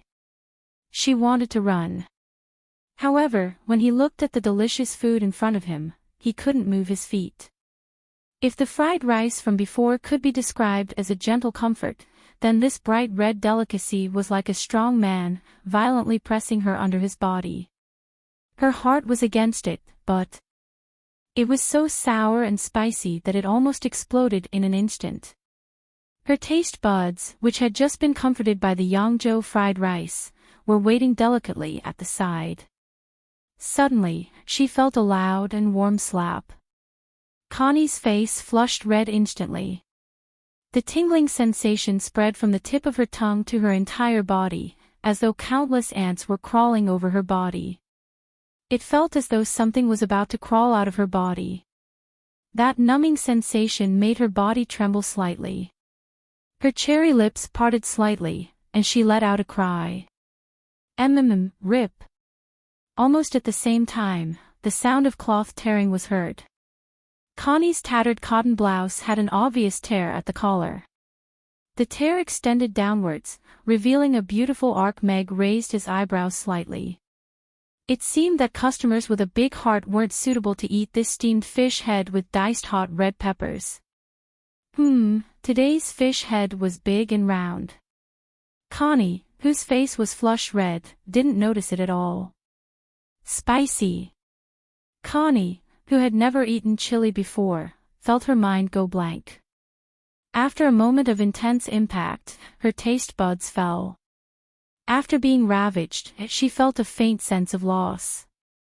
Then, she controlled her brain and drove the hand holding the chopsticks to pick up another piece of chopped chili and put it into her mouth. The sourness and spiciness wreaked havoc again. The discomfort at the beginning had disappeared. Instead, there was a feeling of pleasant surprise that made her taste buds go wild again. One mouthful of chopped chili, and another mouthful of chopped chili. After being ravaged, her taste buds were still enthusiastically cheering for the next round of attack. This is a fish head. Meg looked at Connie, who was crazily eating the chopped chili. His expression was complicated. He wanted to say something, but didn't know what to say. 5 minutes later, Connie put the last piece of chopped chili into her mouth. She chewed and swallowed, and let out a long sigh of satisfaction. Her clothes were already soaked in sweat. This feeling of fullness was simply too satisfying. Then, she looked at the plate and saw the neatly arranged fish head. She said in surprise, "Ah! Why is there a fish head here?" This dish is called steamed fish head with diced hot red peppers. Most people eat fish heads. I didn't expect you to choose chopped chili. Meg looked at Connie with a complicated expression. You're really a genius. You're eating a fish head. Connie's expression was even more surprised. I think that chopped chili is delicious too. Then she looked down and finally saw her torn and open neckline. Ah! She let out a scream and covered her collar. Then, she looked at Meg with a panicked expression. You! What did you do to me while I was eating? I've been standing here the whole time. What do you think I did to you? Meg spread his hands. That's true. Connie was stunned. Although she was very engrossed in eating, Meg didn't come close to her, nor did he do anything strange to her. Could it be that this shirt is too tattered, so it tore when I wasn't paying attention? Connie thought in her heart. Her gaze couldn't help but fall on the fish head on the plate again. After a serious observation, she exclaimed again, "Why does this fish only have a fish head?" This dish is called steamed fish head with diced hot red peppers. Meg pursed his lips. This girl was so flustered that he didn't know whether to laugh or cry. Water faucet, fish head. Connie's gaze gradually became frightened as she looked at Meg. Could he be a head fetish? Could it be that this man brought her back just to take her head? At that thought, Connie's expression collapsed, and she cried on the spot. Don't kill me. My head doesn't taste good at all, and I don't know how to spray water. It's useless even if you put my head in the kitchen. Chapter 1192. Meg looked at Connie, who was crying so pitifully that her two pink cat ears were trembling. She was about to kneel down in front of him, and he felt a little embarrassed. Although this girl was a little stupid, she was actually kind of adorable. But, did he really look that scary? Wasn't his previous performance the perfect image of a warm and caring man? He pinned the hero against the wall to save the damsel in distress, put on a coat in the cold, poured tea to warm her, and even cooked for her. This kind of man, other than Mamie's, was hard to find. But this girl was actually scared to tears. Alright, for a girl with a hole in her brain who couldn't understand the value of a rare and excellent man, there was no need to be upset. And from her illogical begging, he roughly understood that she was probably traumatized by him because of the faucet. Meg was speechless. What can I do? It's called a faucet. Alright, I'm not interested in your head. After all, I'm afraid that I'll be poisoned if I eat it. Meg reached out to pull up Connie, who was about to fall to the ground, and threw her back onto the chair. He smiled helplessly. Really? Connie stopped crying, but still looked at Meg suspiciously. I'm Meg, the owner of this restaurant. This is a proper restaurant, not some scam. Meg nodded, and pulled out a chair to sit across from Connie. He looked at her and said, also, the most worthless part of your body is that head of yours. Then, you're interested in me? Connie pulled her clothes tight and asked in fear. It's fine. I'm not interested in you. I'm afraid that my descendants will have no descendants because of their low IQ. Meg sighed. This stupid girl was really something. Then I'm relieved.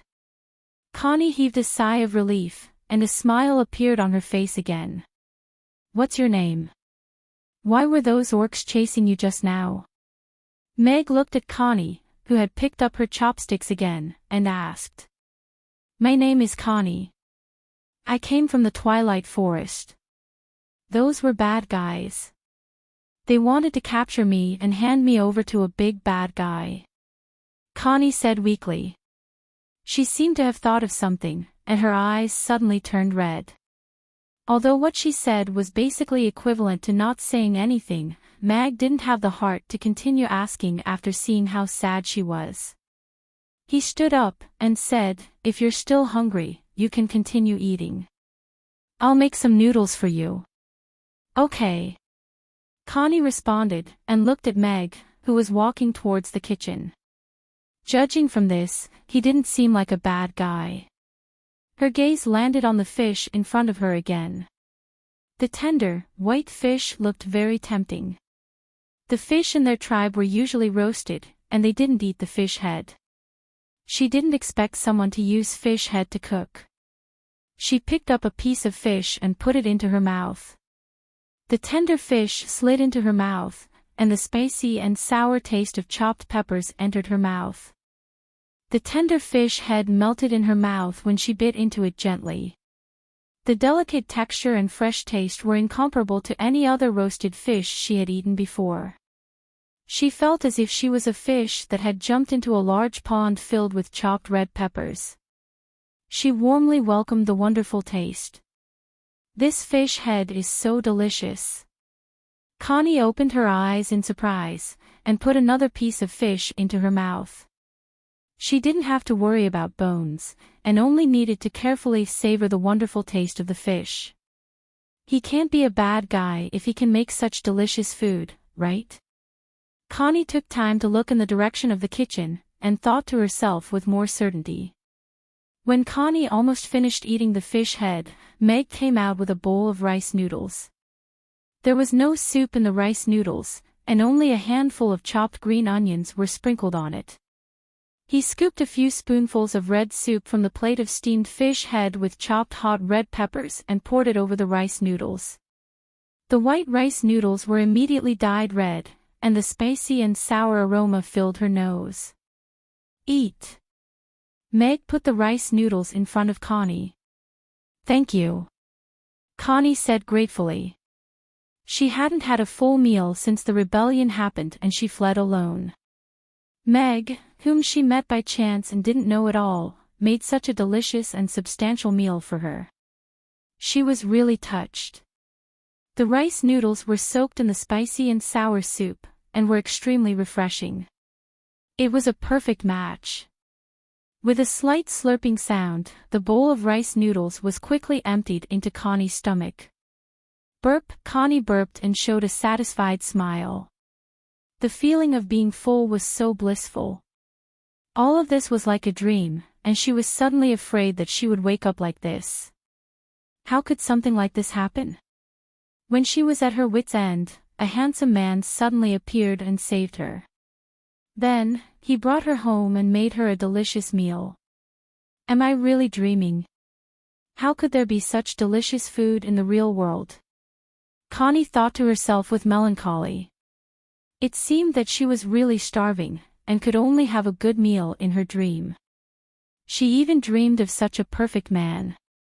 She looked up at Meg, and suddenly felt much more relaxed. Since it was her dream, then there was no need to be nervous. Thank you for making so much delicious food for me. Connie looked at Meg, and slowly stood up. She said as she unbuttoned her shirt, Father said that as a beast man, one must know how to repay kindness. But I have nothing on me now, and can't use anything to repay you. I can only use this virginity that I've treasured for 16 years. Meg looked at Connie, who had already unbuttoned half of her torn shirt, and reached out to flick her forehead. He was a little speechless. I say, what are you doing? Ouch! It hurts. Connie covered her forehead and took a step back. She looked at Meg pitifully. You. Why did you hit me? It hurts. That means. This isn't my dream. Connie reacted immediately. She looked at her slightly unbuttoned shirt, and her face reddened. She hurriedly tightened her shirt, and was completely flustered. Oh my God. This is actually real. I'm not dreaming. What did I just do? What should I do? Connie wanted to find a hole to hide in. It was really too embarrassing. If this woman didn't have a brain, she could really do anything. Meg sighed inwardly. He wasn't going to care about this woman anymore. His heart was tired. Ding. New mission. In order to bring a better dining experience to the customers, and to serve those customers who can't dine in the restaurant due to special reasons, please activate the restaurant's takeout authority, and recruit a delivery person as soon as possible. The first order must be completed within 2 days. Mission reward: 1 recipe for Mandarin duck hot pot. Punishment for mission failure: 1 strength point. At this moment, the system's voice sounded in Meg's mind. If you want to talk about Daddy's Otherworld restaurant with more like-minded people, follow Excellent Reading Literature on WeChat. Talk about life, find a confidant. Chapter 1193. Takeout. Meg raised his eyebrows. Although winter had arrived, the hot pot was late, and the reward was extremely tempting. But what was the point of providing takeout orders? System, didn't you always emphasize that a master chef must have some class? Isn't delivering takeout lowering my class? Have you ever seen a Michelin 3-star restaurant deliver takeout? Meg pursed his lips. Furthermore, I'm already busy enough receiving customers, and there are many customers who can't even get a bite. Where would I find the energy and time to do takeout? Host, this takeout is not a casual order, but a humanitarian one. Under the premise that it doesn't affect the normal operation of the restaurant, we provide limited takeout services for customers who can't come to the restaurant in person. At the same time, we charge a certain amount for the delivery. Outside of the limited space, we expand the territory of the restaurant and gain more praise. The system said seriously. I can order the takeout dishes myself? Meg asked tentatively. This is up to the host's discretion. The 2-day countdown begins. Host, please recruit riders as soon as possible and start the business of takeout in another world. The system said briskly. Takeout riders. Meg looked up and saw Connie, who had already tiptoed to the restaurant's entrance. Her petite back view was only wearing a thin shirt, which had just been torn apart. It was a world of ice and snow outside, and a bunch of ferocious orcs were looking for her. Meg actually felt a little uneasy about letting her out like this. I say, Meg said. Hearing his voice, Connie stopped in her tracks. The blush on her face had not faded, and she panicked. Did he take it for real? But this wasn't a dream. She had kept her virginity for 16 years. Did she really have to give it to him just to repay the favor of this meal? Although he was quite handsome and the food was delicious, if he could cook such delicious food for her every day, letting him sleep with her would be, no. No. Connie quickly shook her head and chased this shameful thought out of her mind. She still had to go back to save her brother and avenge her father. How could she let herself be trapped here just because of a delicious meal? Mother said that men are bad. I have to stay away from them. If I get kissed, I'll get pregnant. I can't get pregnant so easily. Do you have anywhere to go? Meg looked at Connie, who was frozen at the door, and asked. No. Connie answered instinctively. However, she regretted it as soon as she answered. Could Mag be testing her? After knowing that she had nowhere to go, he forced her to stay and lock her up in a dark room. The restaurant needs to recruit an employee. Do you want to give it a try?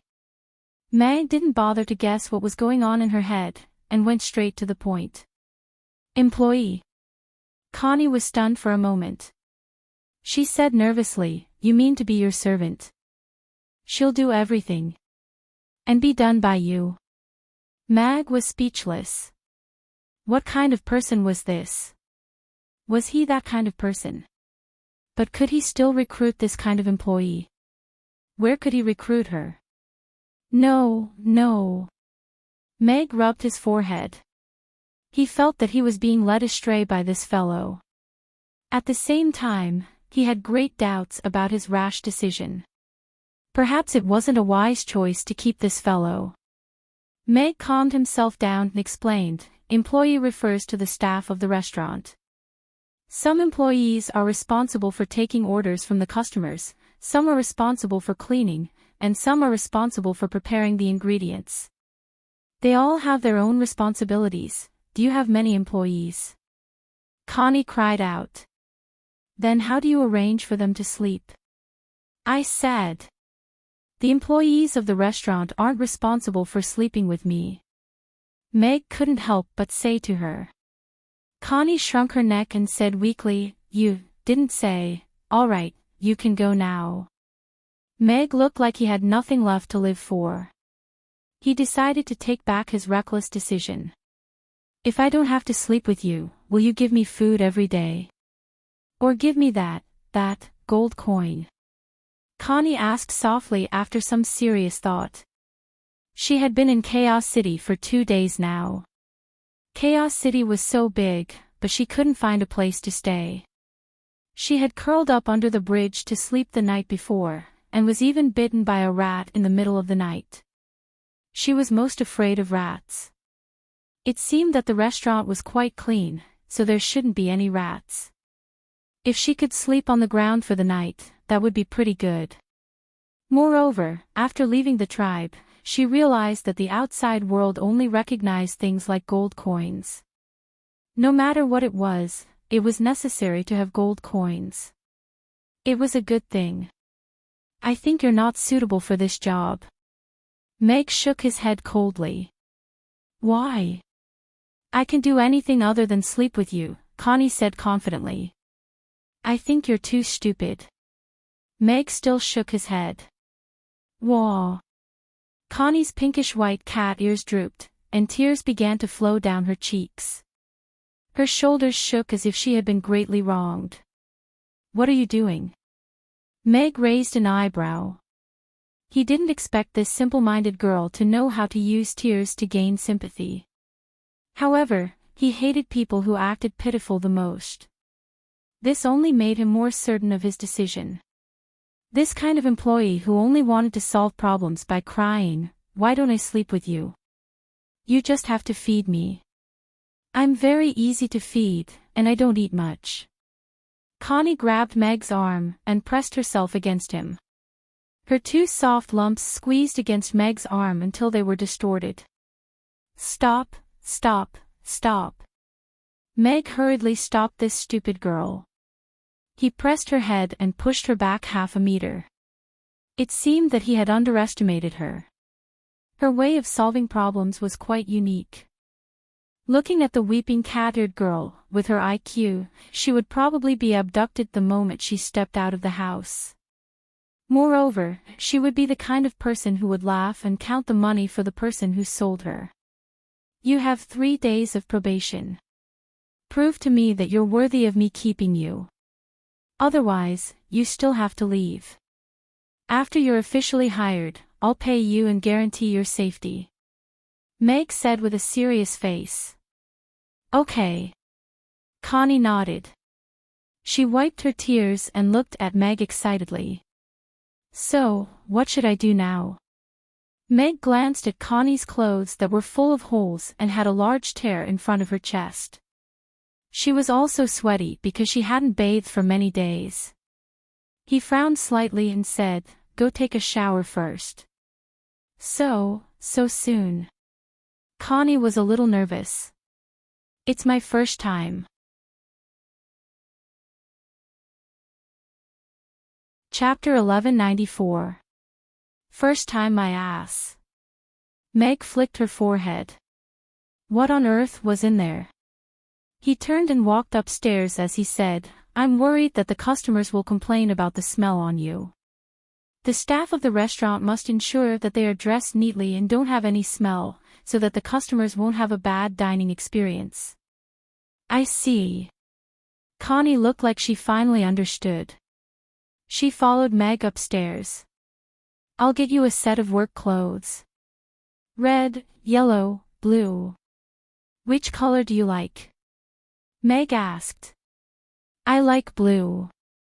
It's the color of the sky. Connie answered quickly. Okay.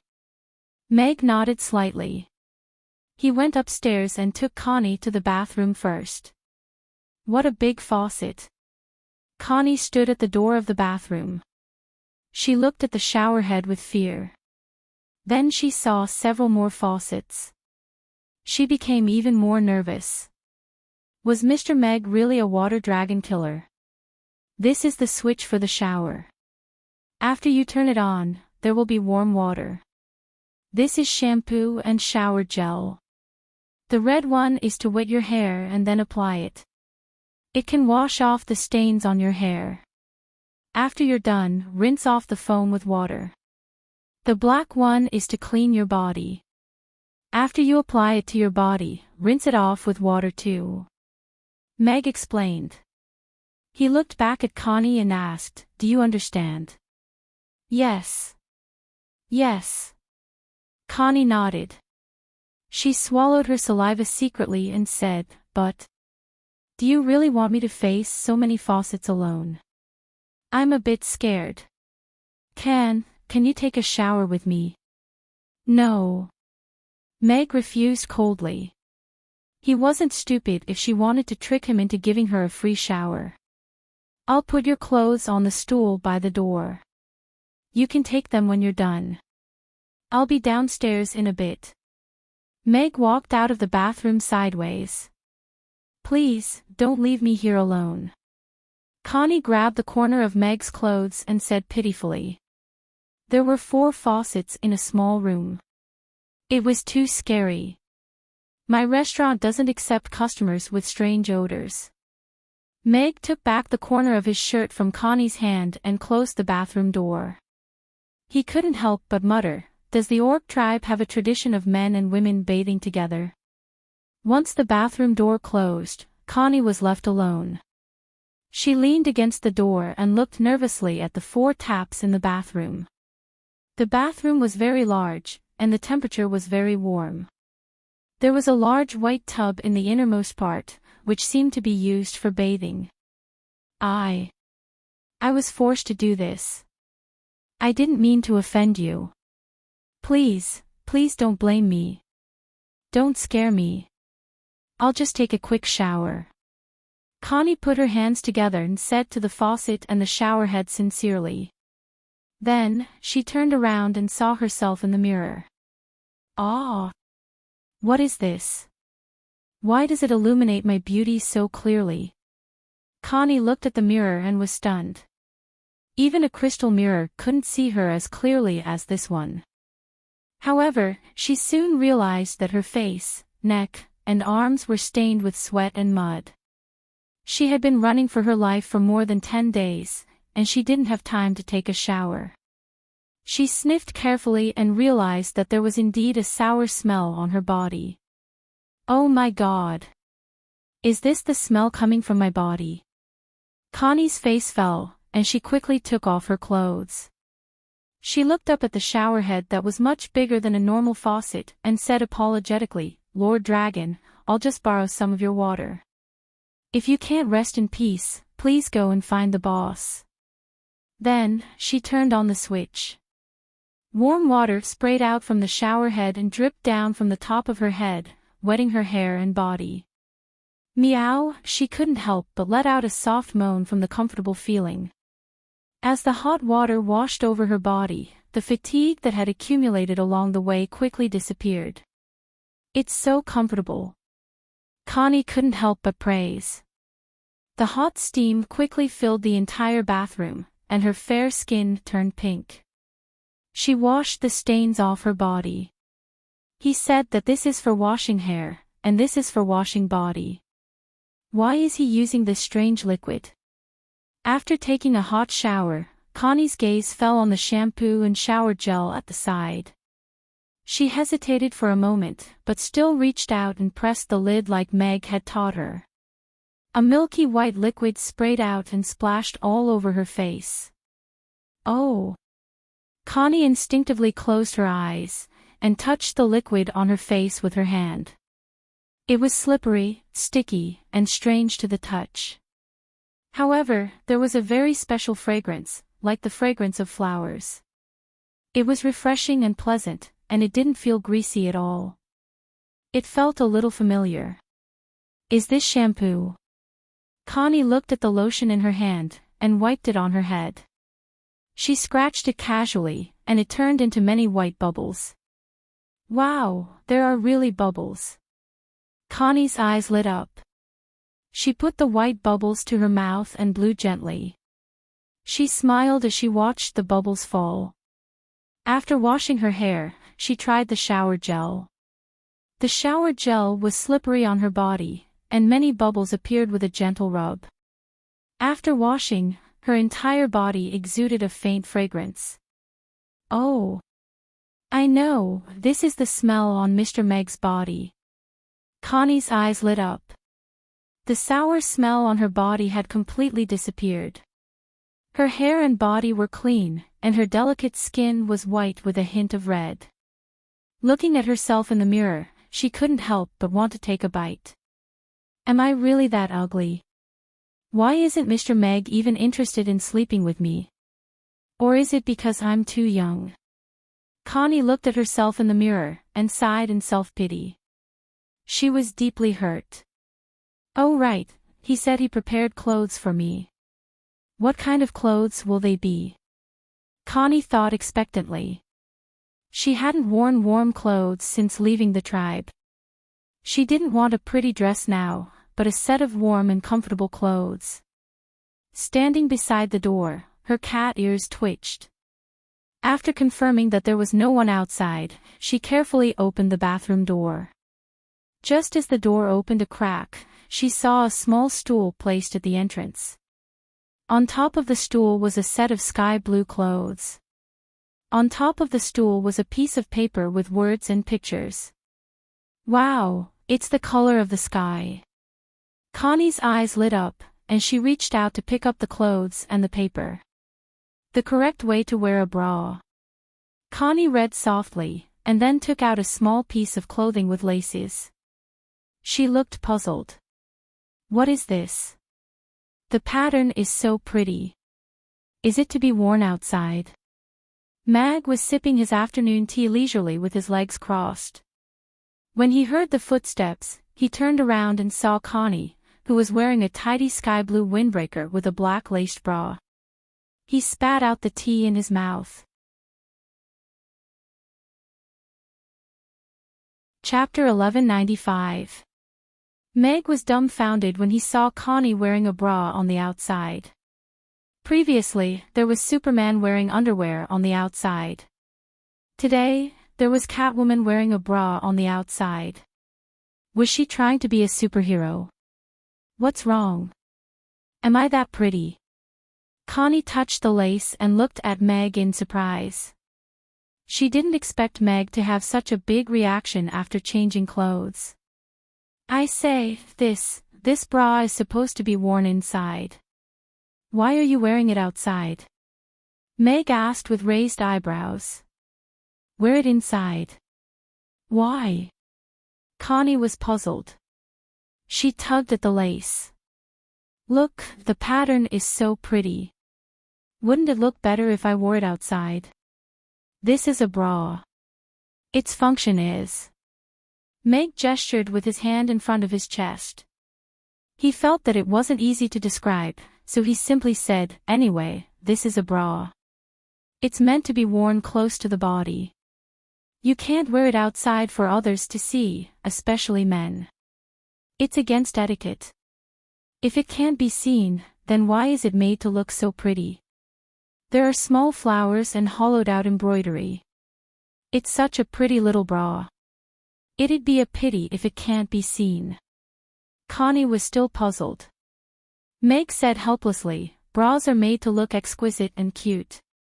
Apart from the fact that women like to look pretty, part of the reason is for their men to see in certain private situations.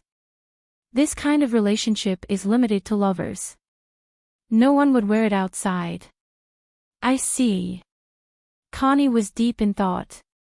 Then, her eyes fell on Meg. Her eyes lit up. Then I'll wear it for you. Meg was confused. Did this girl not understand what he said? I don't have a lover, but I want someone to see how I look in this pretty little bra. Then, please be my lover for the time being, Connie said innocently. No. Meg refused flatly. Although he didn't mind watching a voluptuous lingerie show, he wasn't sure when Gina would return to the cafeteria, or if Amy, who was in class next door, would come back to the cafeteria to play for a while during the break. It would be hard to explain if they were to bump into each other. Also, there's a hidden buckle at the back of this little shirt. If you tie it directly, it will damage the elasticity of the shoulder strap. Meg glanced at the straps that were casually tied together behind Connie's back. The instructions given by the system were clearly very detailed. But, you're disheveled. You're fired, Meg said coldly.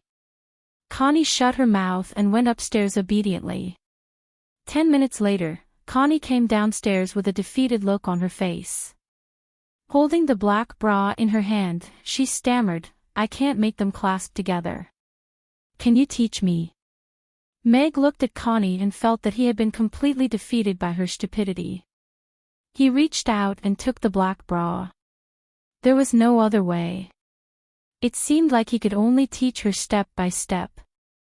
Look, first put your hands through the shoulder straps, then straighten the position of the bra so that it fits the curve of your body completely. Then, put your hands behind your back and grab a strap each. Use your fingers to feel the position of the hidden buckle. Fasten the hidden buckle, and the bra is put on. Do you understand now? Meg asked Connie. Connie nodded. Looking at Meg in the black bra, she asked curiously, but why are you so familiar with it? You'll naturally know how to tie it up after untying it too much, Meg said casually as he untied the bra with one hand. After Meg drowned, Connie took the bra upstairs again.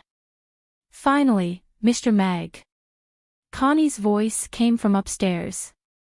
What's wrong now? Meg went upstairs with a despondent expression. The bathroom door was half open, revealing a beautiful back that was as smooth as jade. Her fair skin and beautiful curves slowly contracted downwards. By the time it reached her waist, it was already too small to hold in one's hand. Meg was caught off guard, so he took a few serious glances at it. My hand seemed to be too short. I can't buckle it up. Connie turned around and looked at Meg in embarrassment. Her arms went up and down to grab the straps behind her back. She kept going back and forth, but it was just a hair's breadth away. I'm sorry to trouble you. Meg sighed and reached out to help her buckle the straps. He closed the bathroom door with a click. What kind of idiot was this? After a series of messing around, Connie finally put on her work uniform correctly.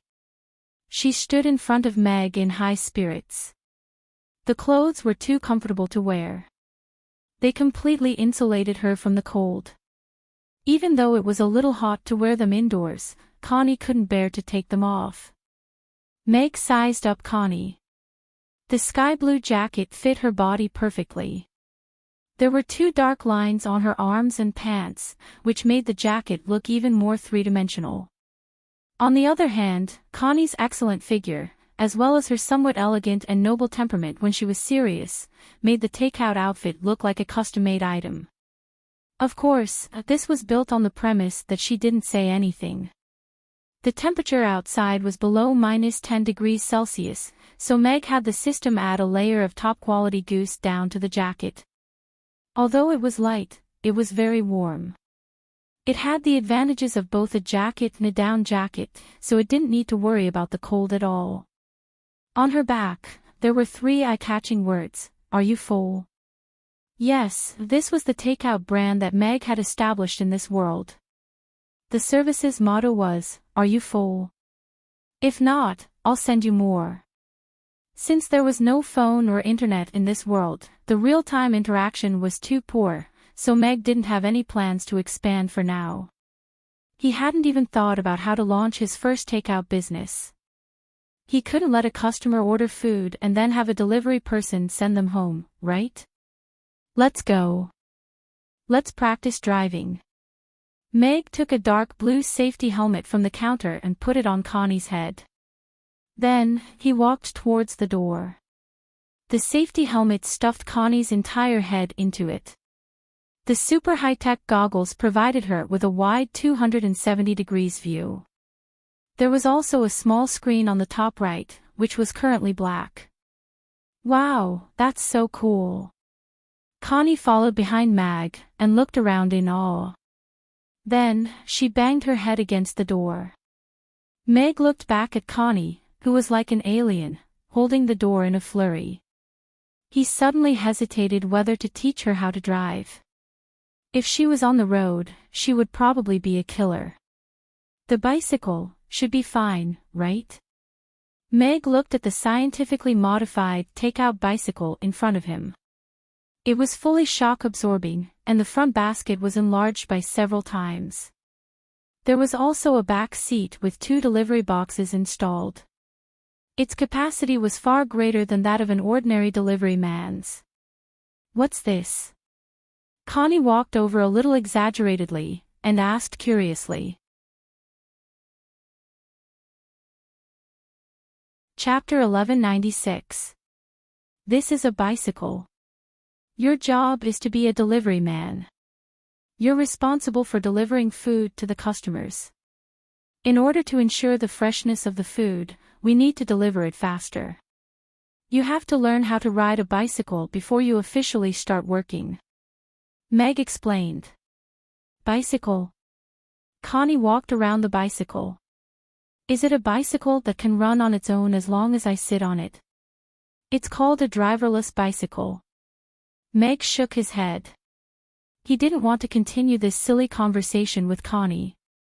He held the handlebars and got on the bicycle. I'll show you how to ride a bicycle. You have to learn it before sunset today. Okay. Connie answered and looked at Meg seriously. She had already made up her mind. She had to work hard to stay in the restaurant and make money to improve her strength so that she could return to the tribe as soon as possible to save her brother. That big bad guy had already become the new chief. She didn't know how long her brother could live. If he completely controlled the tribe, he might kill her brother. She had to find a way as soon as possible. Meg rode the bicycle and explained in detail how to step on the pedals, how to balance the bicycle, and how to brake to stop the bicycle. Do you know how to ride? Meg stopped beside Connie and looked at her. Yes, my eyes. Connie nodded.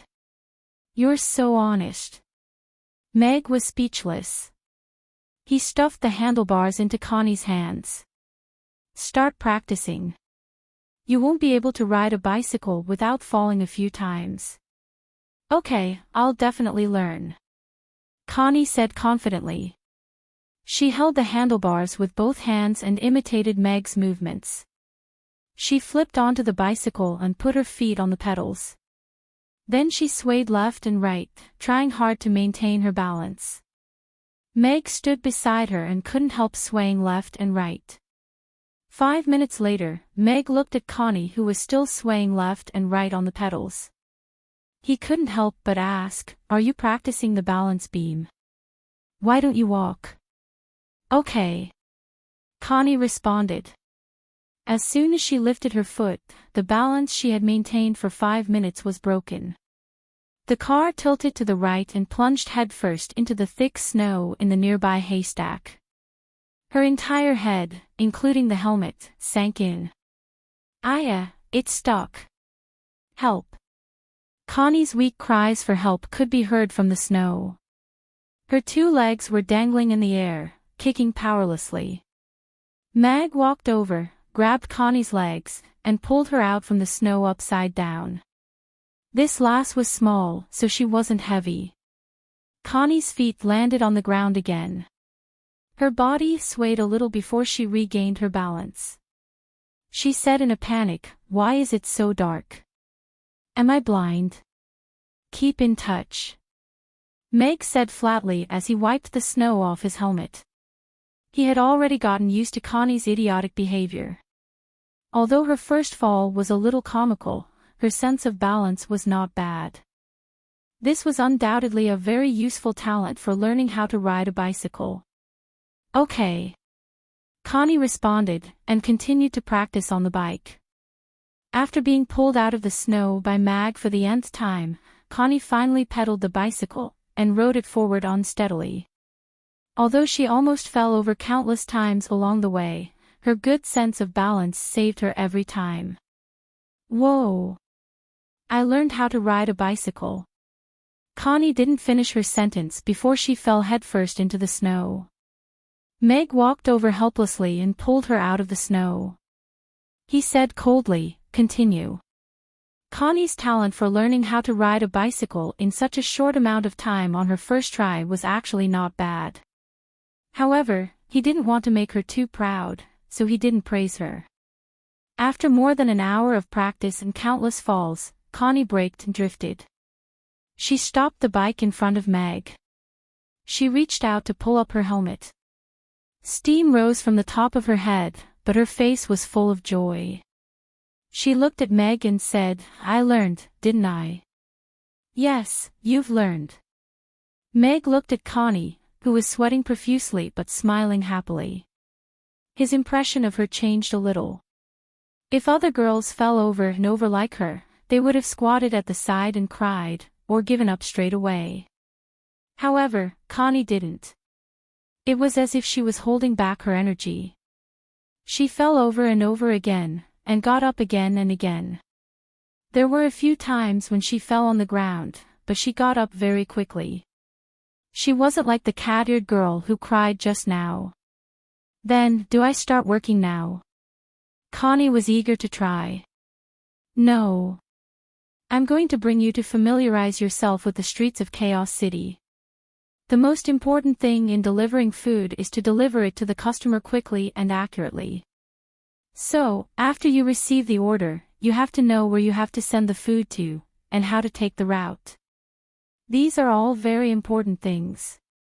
Meg shook his head, and then pointed to the top right corner of Connie's helmet. "I've installed a map there. Although it can't pinpoint the location in real time, it will automatically plan the best delivery route for you as long as you tell it the destination." Connie put the helmet back on, and a map appeared on the black screen at the top right corner of the helmet. "That's awesome."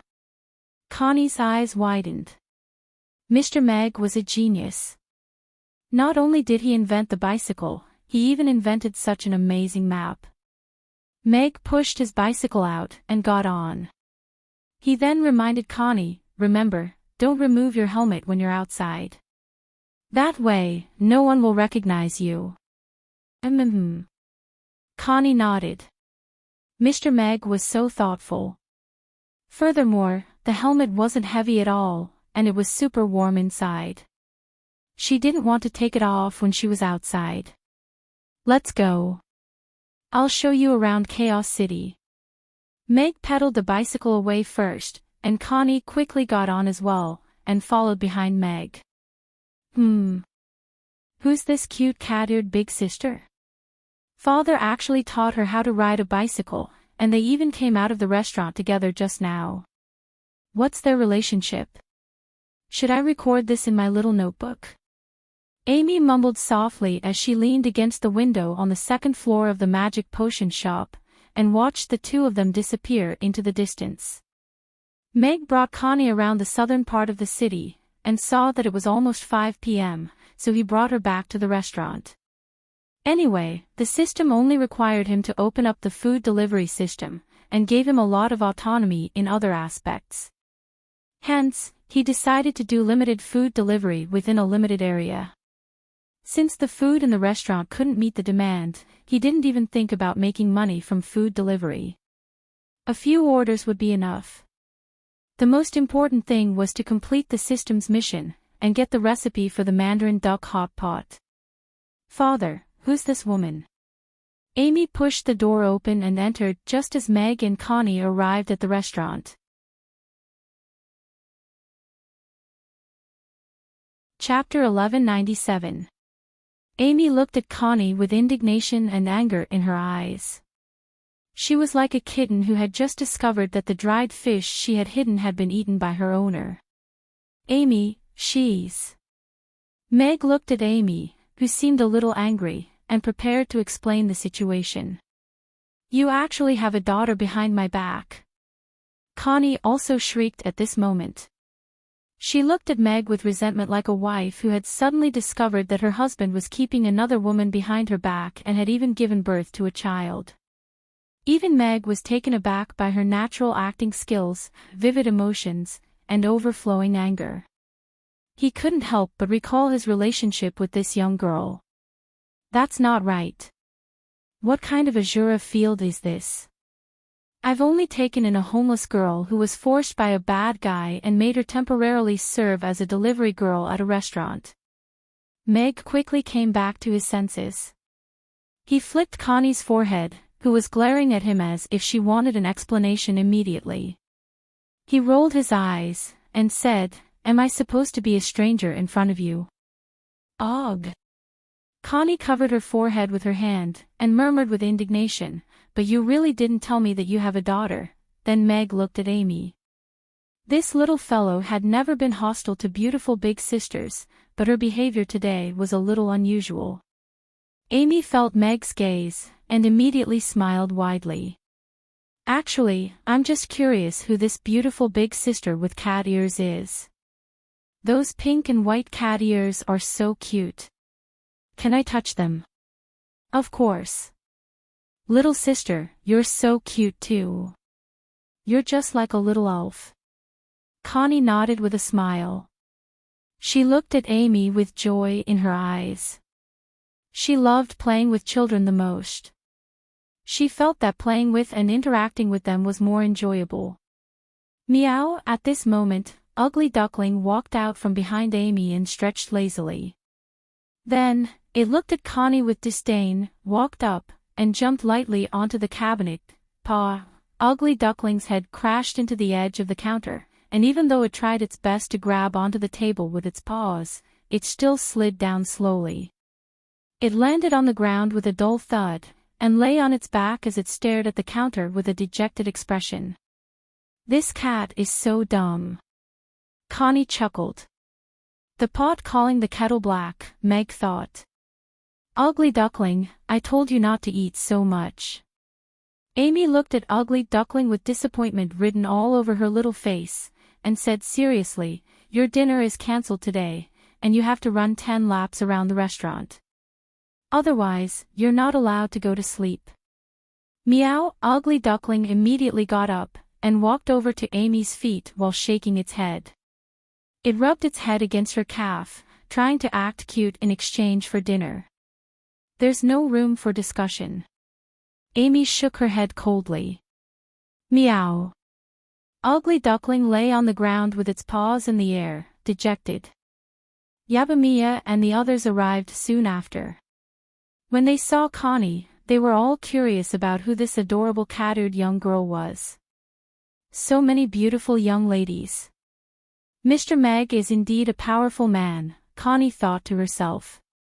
In the past, she could still be considered the belle of the tribe, but now, in this restaurant, it seemed like any young lady was prettier than her. Meg introduced, This is Connie, a new employee I just hired today. She will be working with all of you in the future, and will be responsible for the delivery of food.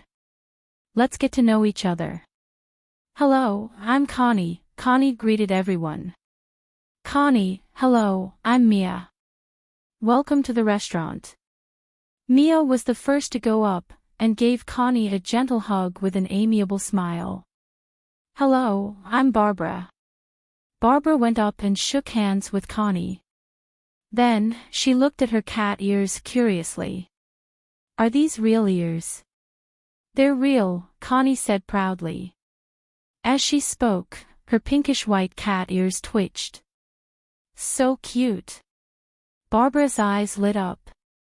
She had never seen a cat-eared girl in the Moon Nation. She felt like her blood was going to drain. Meow, Ugly Duckling went up to Amy and started twitching its ears crazily. You're just a duck. Even if you can move your ears, you're just a fat duck that can move your ears. Amy turned Ugly Duckling's face to Connie. Look at big sister Connie's pinkish-white ears. How adorable. Meow, Ugly Duckling meowed aggrievedly, and looked at Connie with hostility. Elizabeth. Elizabeth introduced herself coldly. She wasn't good at interacting with people. In Amy's, she had changed a lot. Hello. Connie replied carefully. She could feel the aura of a powerful person from Elizabeth. This cold and elegant woman was very powerful. At such a young age, it meant that she had super talent. This was what she wanted. You guys chat first. I'll go and make dinner. Meg turned and walked towards the kitchen. It seemed like Connie would be able to get along well with everyone. After all, other than her stupid thinking, Connie's appearance and personality were actually quite likable. The steamed fish head with diced hot red peppers at noon didn't significantly increase Connie's IQ. Hence, Meg gave up on the idea of feeding her brain at night. Instead, he made a spicy grilled fish. Connie thought chopped chili was already the spiciest, but after chewing a piece of pepper, she successfully cried because of the spiciness. My mouth isn't mine anymore, Connie said in a sobbing tone as she smacked her lips. Tears were already glistening in her eyes. Everyone burst into laughter when they saw Connie's embarrassed look. After dinner, Mia and the others helped to clean up the dining room. Then, where will Connie be staying at night? Mia asked Meg. Although Connie didn't tell them about her background in detail, she didn't hide that she had nowhere to go. Connie looked at Meg and thought in her heart, although it's not very good to sleep on the same bed with a man, if he invites me, should I reject or accept? After Phyllis left, her room is empty. Let Connie stay there, Meg said directly. Shouldn't I be sleeping with you? Connie blurted out. Everyone turned to look at Meg and Connie in surprise. Was there some secret relationship between the two of them? I'm a man that you can't sleep with. Meg glanced at Connie and said calmly, go with Mia and the others. Go sleep in the staff dormitory. Today is Monday, and the weather is fine. Father saved a cute big sister with cat ears, and she invited him to sleep with her. Amy wrote a line in her little notebook. Chapter 1198. Before going to bed that night, Meg told Amy and Anna a short story as usual. Amy had already fallen asleep with Ugly Duckling in her arms. Anna, who was lying next to her, closed her eyes. Soon, she opened her eyes and looked at Meg. Anna, what's wrong? Can't sleep? Meg asked softly. The little girl seemed to have something on her mind. I'm thinking if Big Sister Phyllis has reached the place, and if Big Sister Shirley is doing well. Anna nodded with a worried expression. Meg suddenly realized that the little one was worried about Phyllis and Shirley. She was really a sensible and kind child. He smiled and said, so that's what you're worried about. The people who sent Phyllis to the north have returned. They told me that Phyllis has safely reached the meeting place with the night elves, and they even met Shirley. She's doing well. She's not injured, and there's food now. Phyllis will cook for them. Really? Anna's eyes lit up. Meg nodded with certainty. That's great. It's good that they're fine, Anna said with a smile. So, our little Anna should quickly go to bed. Otherwise, they'll be worried about whether you can sleep well and eat well, Meg said with a smile as he tucked Anna in. Anna closed her eyes obediently. Meg switched off the lights and went to the balcony to practice his swordsmanship for a while. He took a shower before lying down on the bed and thinking about the takeout.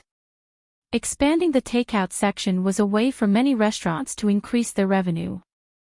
However, that was on Earth. The convenience and speed of mobile ordering and the huge number of yellow and blue nights provided the basic conditions for real-time delivery. Now, not only were there no mobile phones, but there were also no telephones. How the customers ordered became the problem that Meg had to consider. It's too unrealistic to forcefully bring this world into the age of telecommunications for a takeout. Let's not talk about how many years it would take to plan this. The most important thing is how to complete tomorrow's mission. Meg rejected the idea of popularizing telephones.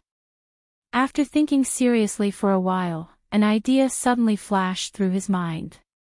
The system's words gave him a good idea. Tatari City was situated at the northwestern border of the Roth Empire. There were 50,000 Imperial cavalrymen stationed there, and it was the most important military base at the northwestern border of the empire. Further west was the Orcs' territory. The Orc tribes and the Roth Empire had been going through wars of varying degrees all year round. For the past few decades, the Orcs had used their great power and mobility to pillage the villages and towns at the borders of the empire. The people at the borders had suffered immensely. However, ever since Alex took over Tata, he no longer chased after the plundering Orcs. Instead, he led his troops to the hinterland of the Orcs 3 times and slaughtered several tribes that had invaded the borders of the empire many times. He did not let a single one of them go. Since then, the Beastmen tribes no longer dared to cross the border to plunder. However, large and small wars never stopped at the northwest border. Alex was no longer the city lord of Tatari. Now, Crown Prince Sean was the city lord of this majestic city. As the commander-in-chief of the Northwest Army, Sean was also the city lord of this strategic town. Yesterday, Sean had just returned from Rodu to the City Lord's castle in Tatari. In the City Lord's castle, Sean and 4 to 5 armored generals gathered in the meeting hall. A middle-aged general looked at Sean and said, "Your Highness, the Empire's Northwest Army is basically under your control now. It has a strength of 300,000, and they are all valiant cavalry that have been fighting against the Orcs for a long time. His Majesty has not appointed you as the successor to the throne for a long time. Recently, he has been changing the deputy generals of the Northwest Army. What do you think? You want me to rebel?" Sean looked up at that general with a cold voice. That general did not avoid his gaze. He stood up decisively and said, "Your Highness is wise and courageous. You have been fighting at the borders for more than 10 years, and have gone through life and death with us. We have long regarded you as the successor to the throne. That Second Highness has been living like a prince in Rodu since he was young. He doesn't know how to command troops, nor does he know the ferocity of the Orcs. If he becomes the king, he will definitely not be a good king. If the king insists on appointing the Second Highness as the successor, we are willing to honor you as the king." The other generals also stood up at the same time, and respectfully said to Sean, "We are willing to honor your Highness as the king." Sean looked at the generals, and his expression softened slightly.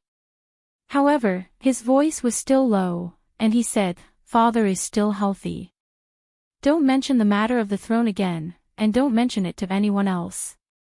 Otherwise, all of you and I will die." But that general still wanted to say something. Josh may have the support of the Magus Tower, but magic casters are ultimately just assistants. They can't achieve great things. He should be more anxious than I am. Why should we be anxious? Sean chuckled as a sinister look flashed across his eyes. Rodu, Magus Tower. The towering Magus Tower could overlook the entire Rodu, and even the royal palace could be seen at a glance.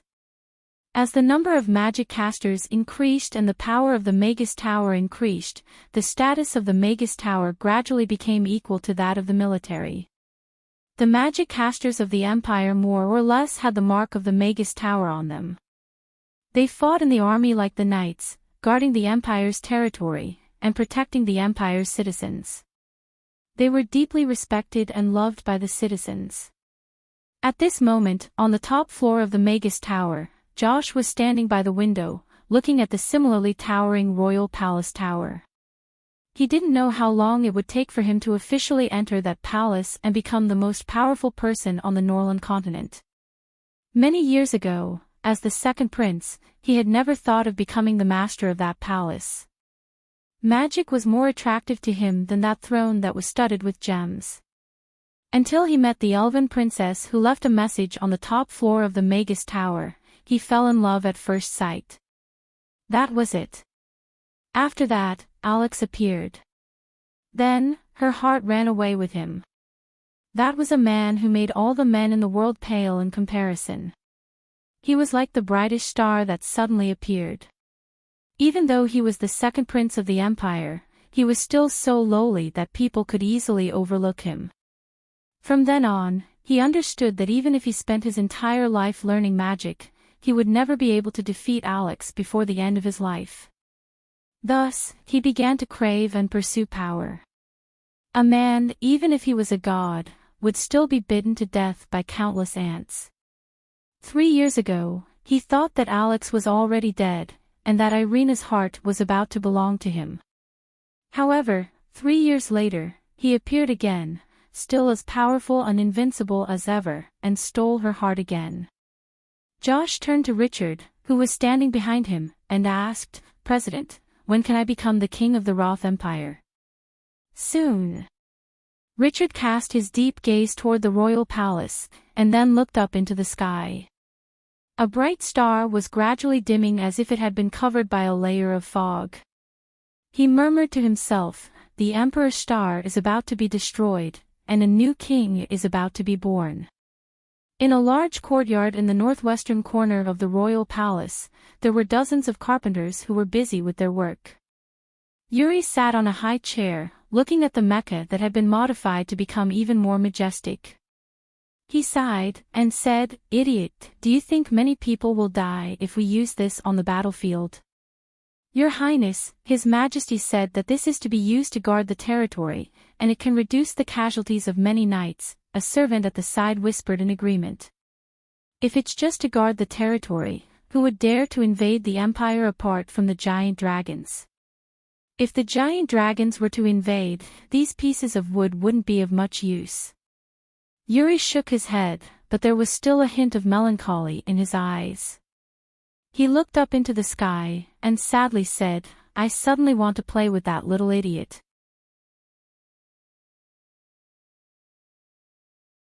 Chapter 1199. "Connie, this is your room. Boss has prepared a set of toiletries for you in the bathroom. Yours is blue," Mia said with a smile as she led Connie into the room. "Thank you," Connie said. Her eyes were completely attracted by the furnishings and warm decorations in the room. There was a big comfortable bed, a beautiful dressing table, and a floor-to-ceiling window facing the square. When the curtains were pulled open, the starlight shone through the window. "This room is amazing," Connie exclaimed. She lay down gently on the bed and felt the soft silk blanket slowly wrap around her. The warm and soft feeling was too comfortable. After sleeping in the open for half a month, she finally had a place to stay. She didn't expect it to be so comfortable. Mia looked at Connie, who was lying on the bed, and smiled. When she lay on the big bed in the room for the first time, she felt the same way as Connie. She felt that she could lie on the bed for the rest of her life because it was so comfortable. After enjoying the softness and warmth on the bed for a while, Connie reluctantly got up to wash up. When she entered the bathroom, she was slightly surprised to see the 2 taps. Boss is really a dragon fetish. He even installed taps in the staff dormitory. Connie muttered. Then she turned on the tap and splashed a handful of warm water on her face. She smiled widely. I'm going to install taps at home in the future. It's so convenient. By the way, how long has Mamie's been closed? Why do I feel like it's been 100 years? It's been closed for 7 or 8 days. Is Mr. Mac too full of himself? He didn't open the store for more than 10 days. Bro, your math. Did you learn it from your PE teacher? Don't tell me. Our PE teacher was our math teacher's husband. He took up our math teacher's class every day and didn't go to the field. He only taught us math. Half of our class almost didn't graduate. Early in the morning, there was a long line in front of Mamie's. Many people arrived earlier than the cleaners. When they saw the notice on the door had been removed, they sighed in relief. The cleaners arrived at Mamie's at 6:30 a.m. on time. They hadn't eaten Mr. Mac's congee for 2 days, so they felt a lot colder when they were sweeping. A mouthful of congee early in the morning could warm them up for the whole day. The door opened with a soft ding. Mia came out with a big pot in her hands. Barbara and the others came out with big bowls. Meg was at the back of the line with a big spoon and a notice board. Harrison, who was at the front of the line, curiously asked, "Boss Mag, you said yesterday that you were releasing a new product today. Is it out?" Everyone's eyes lit up upon hearing that. Could it be that Boss Mag had taken a few days off to develop a new product? If there was a new delicacy that could comfort his stomach that had been waiting for a few days, then he could forget about being stood up for no reason. It's written on the notice board. Meg hung the notice board on the door with a smile. He carried the big spoon to the metal bucket whose lid had been removed. Today's new item, steamed fish head with diced hot red peppers. Available only at noon and in the evening. Everyone looked at the notice board. Someone at the front of the line read it out loud. Steamed fish head with diced hot red peppers? It sounds like another spicy fish dish. Shouldn't the fish head be thrown away? Why can it still be made into a dish? Is it really delicious? As someone who likes to eat fish, I'm really looking forward to this new item. Also, the meat near the fish head is super tender. The customers in the line started to talk about the new item. Meg just smiled and didn't answer. Deliciousness could only be understood by tasting it. If he said too much, it would be easy for people to make unnecessary associations. He scooped the piping hot congee with pork and century egg into big bowls and passed it to the cleaners whose hands and feet were cold. Looking at the honest smiles on their faces would make one's mood better. With the help of Mia and the rest, more than 30 bowls of congee with pork and century egg were quickly distributed to the cleaners. They held the big bowls and slurped the hot congee while sitting on the steps. The regulars who came to line up early in the morning couldn't help but swallow their saliva. "Mr. Mac, why don't you sell me a bowl of congee with pork and century egg in your pot? Who can stand watching others eat so early in the morning and didn't eat enough last night?" A regular said to Meg with a melancholy look. "Yeah, Mr. Mac. Look at how early we came. Let everyone have a mouthful of hot congee first. We're all regular customers. We can even stand to eat." The other customers also echoed. A bowl of hot congee in the middle of winter was better than anything else. Although most of them were famous people, they didn't care at all.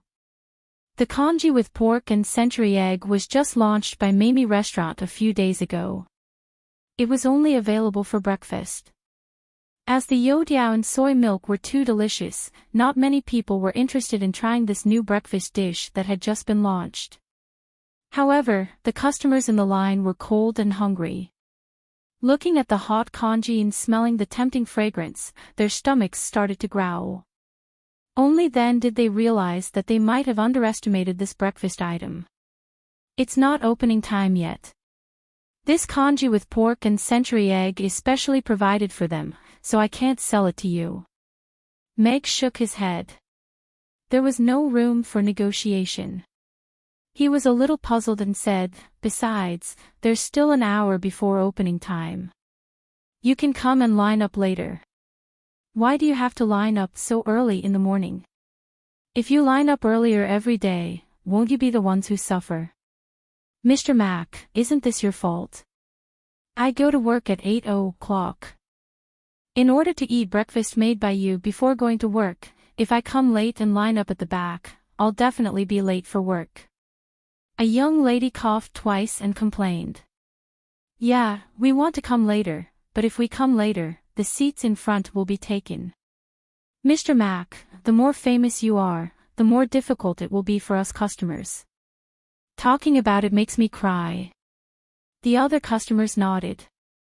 Who wouldn't want to sleep in their warm beds at home at this time because they were afraid that they wouldn't be able to make it in time for breakfast? Most of the people who came early had to go to work to open the store. Of course, there were also people who came early because they hadn't eaten Mamie's food for 3 days. Meg looked at the crowd and felt a little apologetic. It was really not easy to line up so early in the middle of winter. Everyone looked at Meg and wondered if Meg would be moved and make breakfast for them in advance. Meg thought about it seriously and said, "How about this? I'll set a rule. In the future, we won't allow customers to line up half an hour before opening time. Even if you come early, you can only line up half an hour earlier."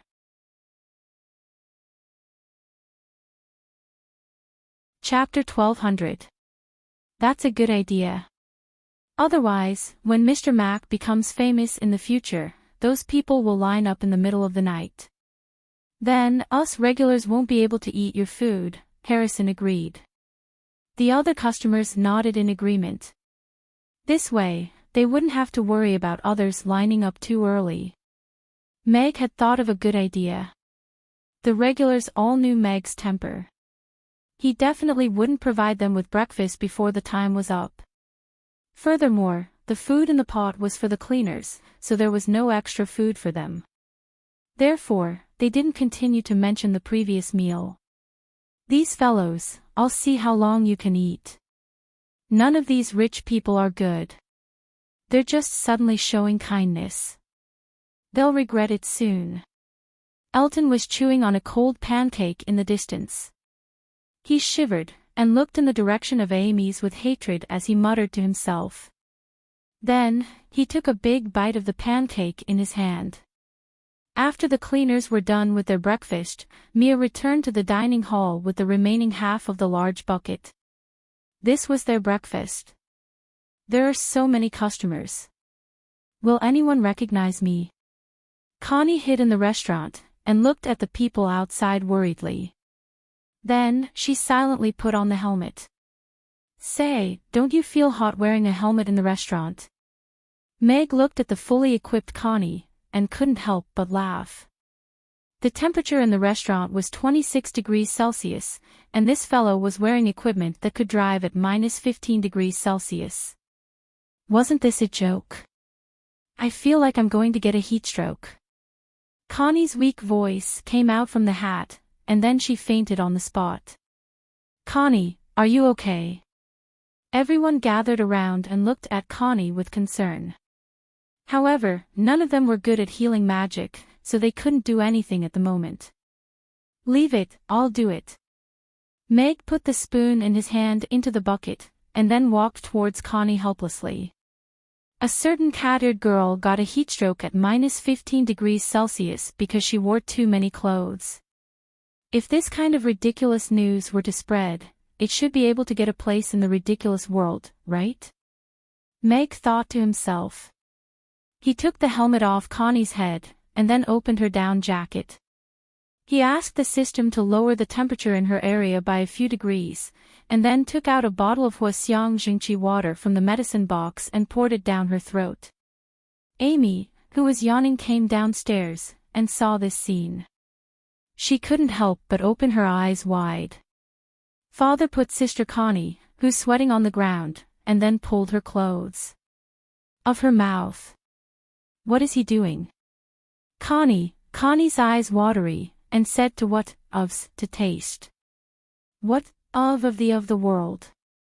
She looked like a young girl who had just woken up after being drugged.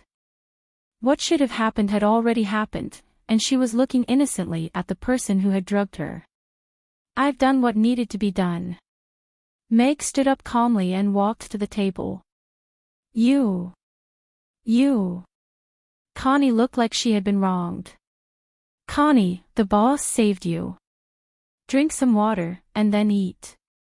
Yabamiya brought a cup of warm water over, and helped Connie up with a smile. I see. Connie looked at the people around her. With so many people watching, the boss probably didn't do anything strange to her.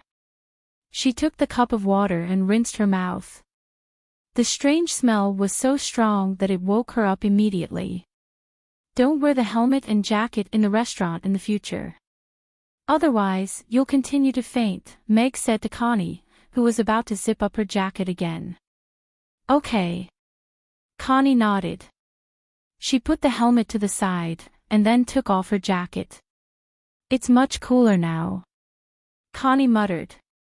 Because she was afraid of the cold a few days ago, she couldn't bear to take off her warm clothes now that she was wearing them. After breakfast, Meg sent Amy to class, and hung a notice on the door.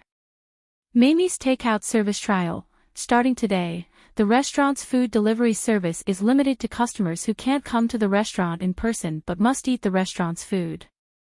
Dishonest customers will be blacklisted. Today's trial is limited to one order. A customer read aloud. Takeout. What's that?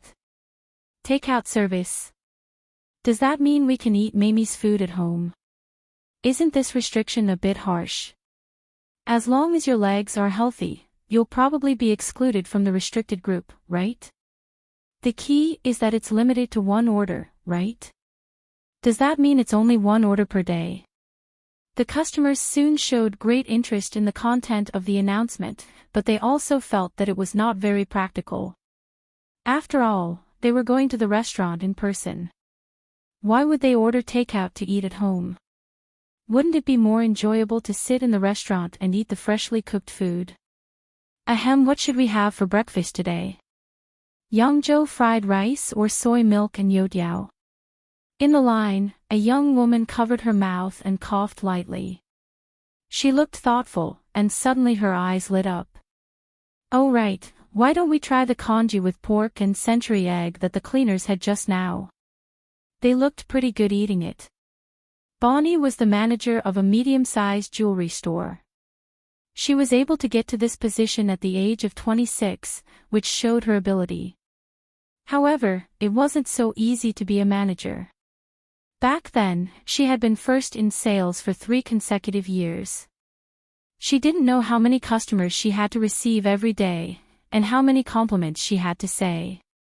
She almost didn't rest all day long, and although she paid attention to taking care of her throat, it still caused problems. Although she didn't need to receive a large number of customers now, she still had to personally receive many of the regulars.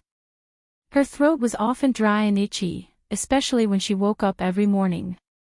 No matter how much warm water she drank, it didn't help. She didn't feel like eating anything.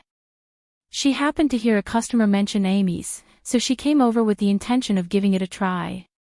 She unearthed a huge gourmet treasure, and her daily breakfast was settled. Although her throat was still dry and itchy, the problem of her stomach was finally solved. In the jewelry business, image and etiquette were very important. It was very rude to cough in front of customers.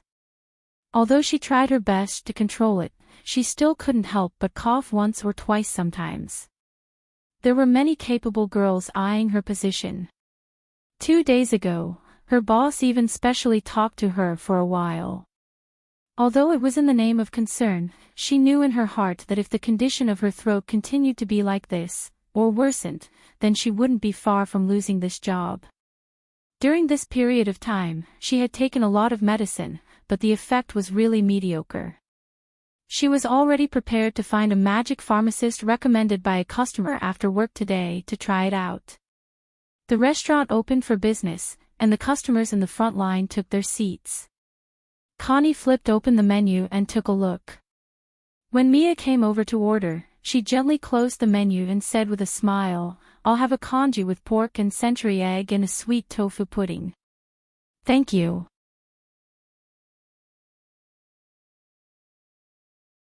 Chapter 12:01. Bonnie looked up at the alarm clock hanging on the wall. She had to receive a distinguished guest this morning, Madame Mafia from the Marquis family. She was a regular customer of the jewelry store, and spent tens of millions on jewelry every year. She had known Madame Mafia for many years, and she was the one who received her every time. That had never changed after she became the store manager. However, Madame Mafia had a severe case of misophobia, and her requirements for all aspects were almost perverted. After interacting with her for so many years, Bonnie was already used to dealing with all kinds of situations. However, the problem she had to worry about today was not others, but her own throat. Cough, cough. Bonnie coughed softly with her handkerchief, and nodded apologetically to the elf sitting opposite her. If she coughed in front of Madame Mafia, she might not come to this jewelry store again. Her job, which was already in a precarious situation, might become even worse. "I should have gone to find that magic pharmacist yesterday. Even if it's just an emergency potion, I should have prepared a portion." She sighed in her heart. She could only go to the shop and drink more water to stop her coughing. "Your congee with pork and century egg and sweet tofu pudding." Yabamiya walked over with a tray, and placed the congee with pork and century egg and sweet tofu pudding down. The aroma of meat and a unique aroma wafted over along with the hot steam. "Smells so good." Bonnie's eyes lit up, and her gaze was instantly attracted by the congee with pork and century egg in front of her. There were translucent century eggs and lean meat hidden in the thick white congee, and a small handful of tender chopped green onions was sprinkled on top. The aroma filled the air. Bonnie's stomach was growling after lining up early in the morning. She was craving this congee when she saw the cleaners outside, so she also ordered a portion. Bonnie didn't know if it was her imagination, but the aroma of the congee with pork and century egg seemed to be even stronger than the congee the cleaners ate earlier. Century egg. Mr. Mac is always so interesting when he names his food. Bonnie chuckled, and scooped up a spoonful of congee with the wooden spoon. There was a translucent brown century egg in it. She suddenly had an idea. She raised the wooden spoon and looked out of the window. The crystal-clear century egg was actually shining with a gem-like luster, and its surface was even covered with beautiful patterns that resembled pine flowers. "Wow!" Bonnie opened her mouth wide in disbelief.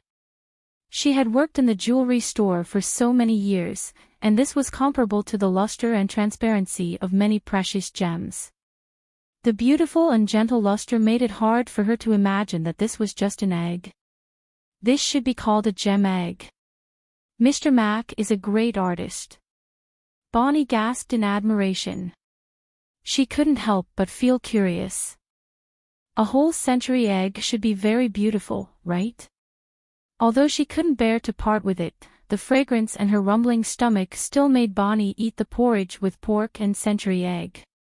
The porridge melted almost immediately in his mouth, with a hint of meaty aroma and a special egg aroma. Next was the preserved egg, the main character of the porridge. The soft and delicious porridge did not make the century egg soft. It was neither hard nor soft.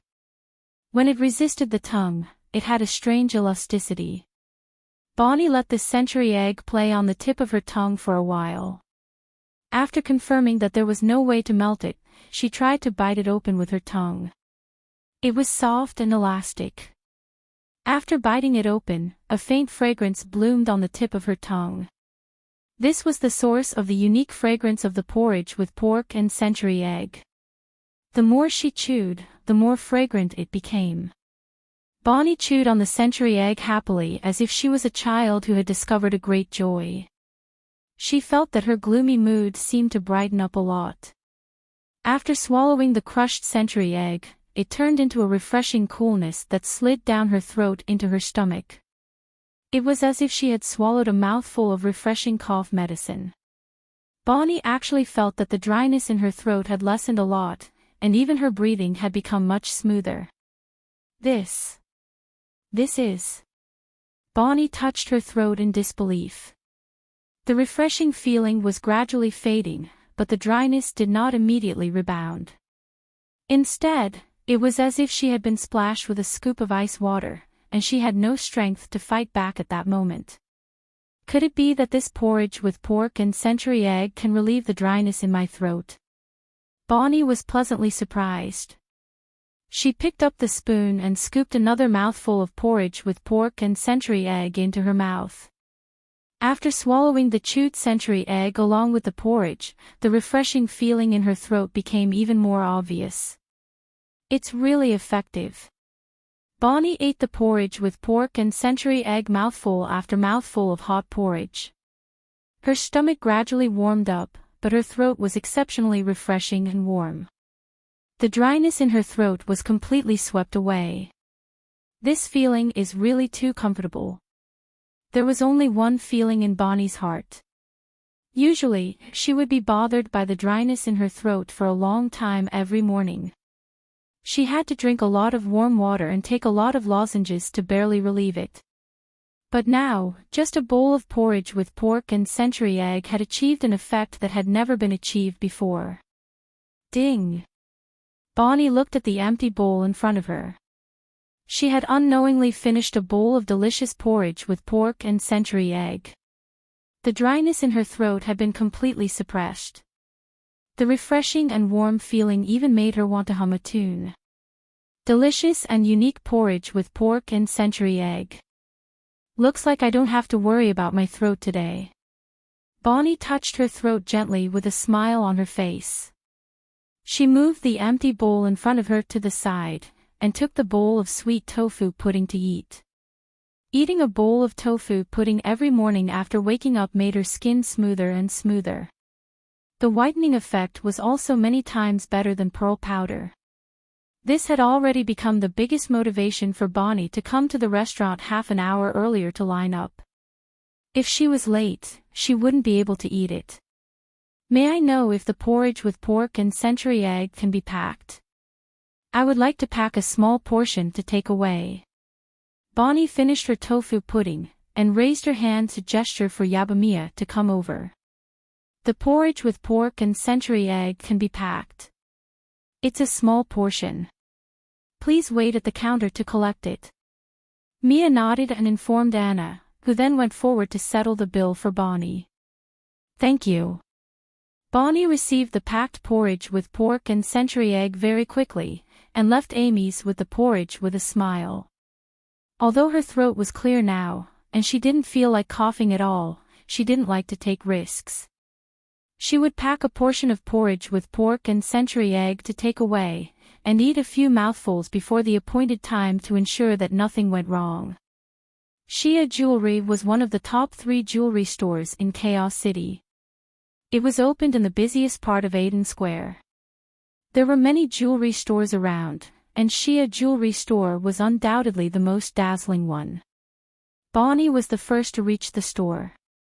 She placed the porridge with pork and century egg back in her manager's office before arranging the work for the employees who came to the store one after another.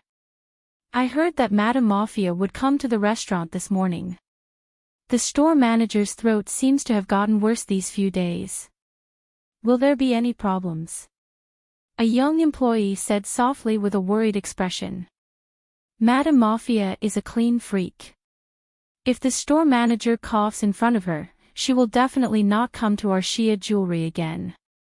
Then, we will lose a big customer. I wonder if the boss will be heartbroken, an older employee said with a chuckle with a hint of schadenfreude in her eyes.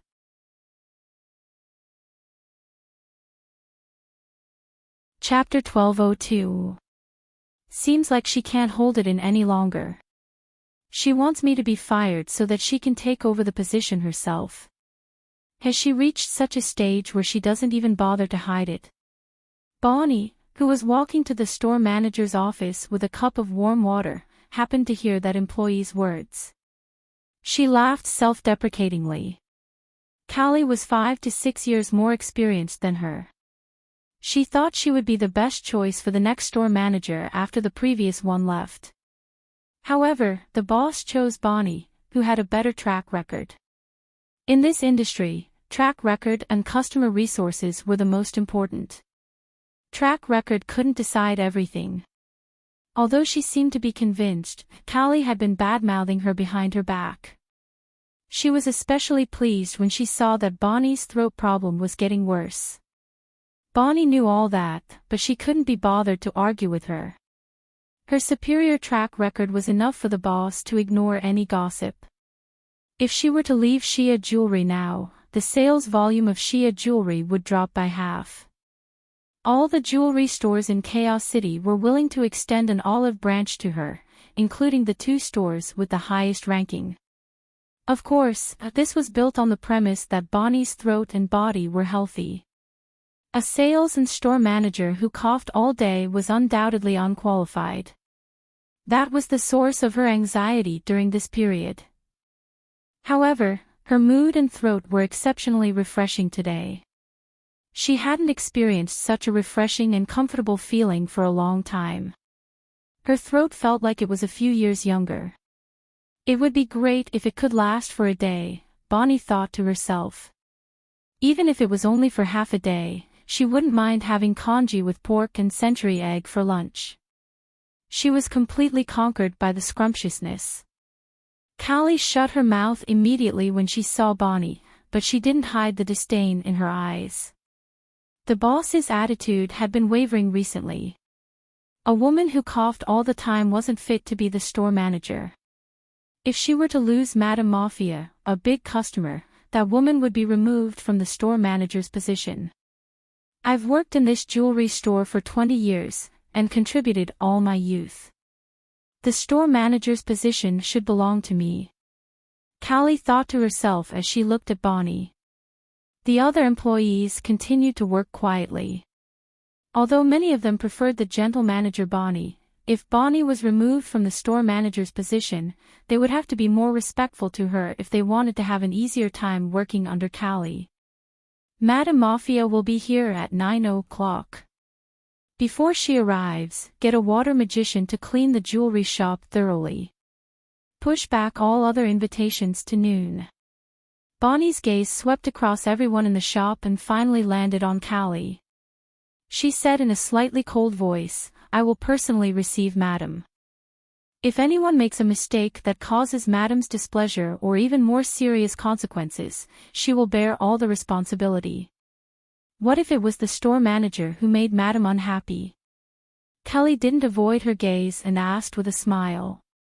That's not something you can meddle in. Boss has his own judgment, Bonnie said calmly. Callie's eyelids twitched, but she still swallowed her anger. She thought resentfully, let's see how long you can last. If Madame Mafia's order fails, your reputation in the circle will be completely ruined. Amy's. Meg glanced at the customers who were gradually leaving. He turned to look at Mia and asked, still no one ordered takeout? Yes. Although there were a few customers who asked, Boss, your rules were too strict. They didn't meet the standards. So until now, the only takeout order hasn't been successfully ordered. Mia nodded. Too strict.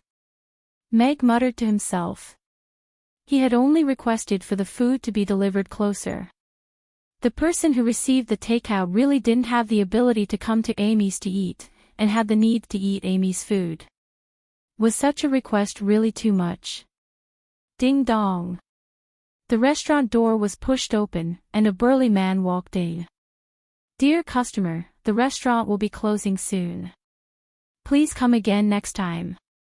Mia glanced at the clock on the wall. The opening hours were already over. After the last few customers finished eating, the breakfast service would officially end. I'm not here for breakfast. I'm staying next door. I heard that your restaurant has takeout. That means you can deliver food to a designated place at a designated time, right? That man showed the warden's badge on his shoulder and went straight to the point. Yes, it was just open today. Meg walked out of the kitchen and glanced at the warden's badge. He was staying next door to them in the Bawtai prison, but was this warden ordering food for the prisoners? However, the takeout service has just started its trial operation. There are some requirements for the customers who order food. Meg thought for a while and swallowed the rest of his words. He directly asked, "May I ask, who are you ordering food for? What do you want? Where is the location?" Meg suddenly thought it through. Today's purpose wasn't to set the rules for the takeout service, but to steadily complete the system's first order task and receive the reward. If he was in a bad mood tomorrow, he might just stop this service. There was no need to be so particular. "I'm ordering a serving of Buddha Jumps Over the Wall for our deputy warden. I'll send it to the Bawtai prison next door. I heard that you only serve Buddha Jumps Over the Wall at night." "In that case, I'll send it over tonight," that warden replied. Meg asked hesitantly, "Your deputy warden is the one who jumped out from next door some time ago?" The hairless monk, Rex, was the one who jumped out from next door on the day Buddha Jumps Over the Wall was officially launched. He was a ferocious character that attracted the Castellan, the lord of the Bawtai prison, and the warden. Meg had a deep impression of him. Furthermore, he could also be seen a few nights ago. He would order a serving of Buddha Jumps Over the Wall every day without fail. In just a few days, his shiny bald head had already grown a head of thick black short hair. He could be said to be a living advertisement for Buddha Jumps Over the Wall. Yes, Sir Rex is now the deputy warden of the Bawtai prison. That warden nodded with an unnatural expression. A few days ago, he was still one of the highest-ranking prisoners in the Bawtai prison. In the blink of an eye, he became the deputy warden who was under only one person. Even the wardens couldn't adapt to this change in a short period of time. "Is the deputy warden not able to come to the restaurant personally today?" Meg asked again. "Yes, the deputy warden is on duty today, so he can't leave the prison." That warden nodded. "Perfect," Meg exclaimed in his heart. The deputy warden in the Bawtai prison next door couldn't leave the prison because he was on duty. He had to eat Buddha Jumps Over the Wall to nourish his beautiful hair that had just started to grow. It just happened to meet the standards that Meg had set. "All right, please tell the deputy warden that our restaurant's delivery staff will deliver Buddha Jumps Over the Wall to the prison at 5:00 tonight. Please accept it," Meg said to that warden with a smile. He happily accepted the first takeout order. "You're tuning into the LoveLore Library YouTube channel. We're so grateful for your support, and don't forget to subscribe to join us on this incredible journey through captivating stories. Your generosity through donations truly makes a world of difference, as it's the primary source of revenue that allows me to expand and enhance this channel for you. Thank you from the bottom of my heart for being a part of this adventure.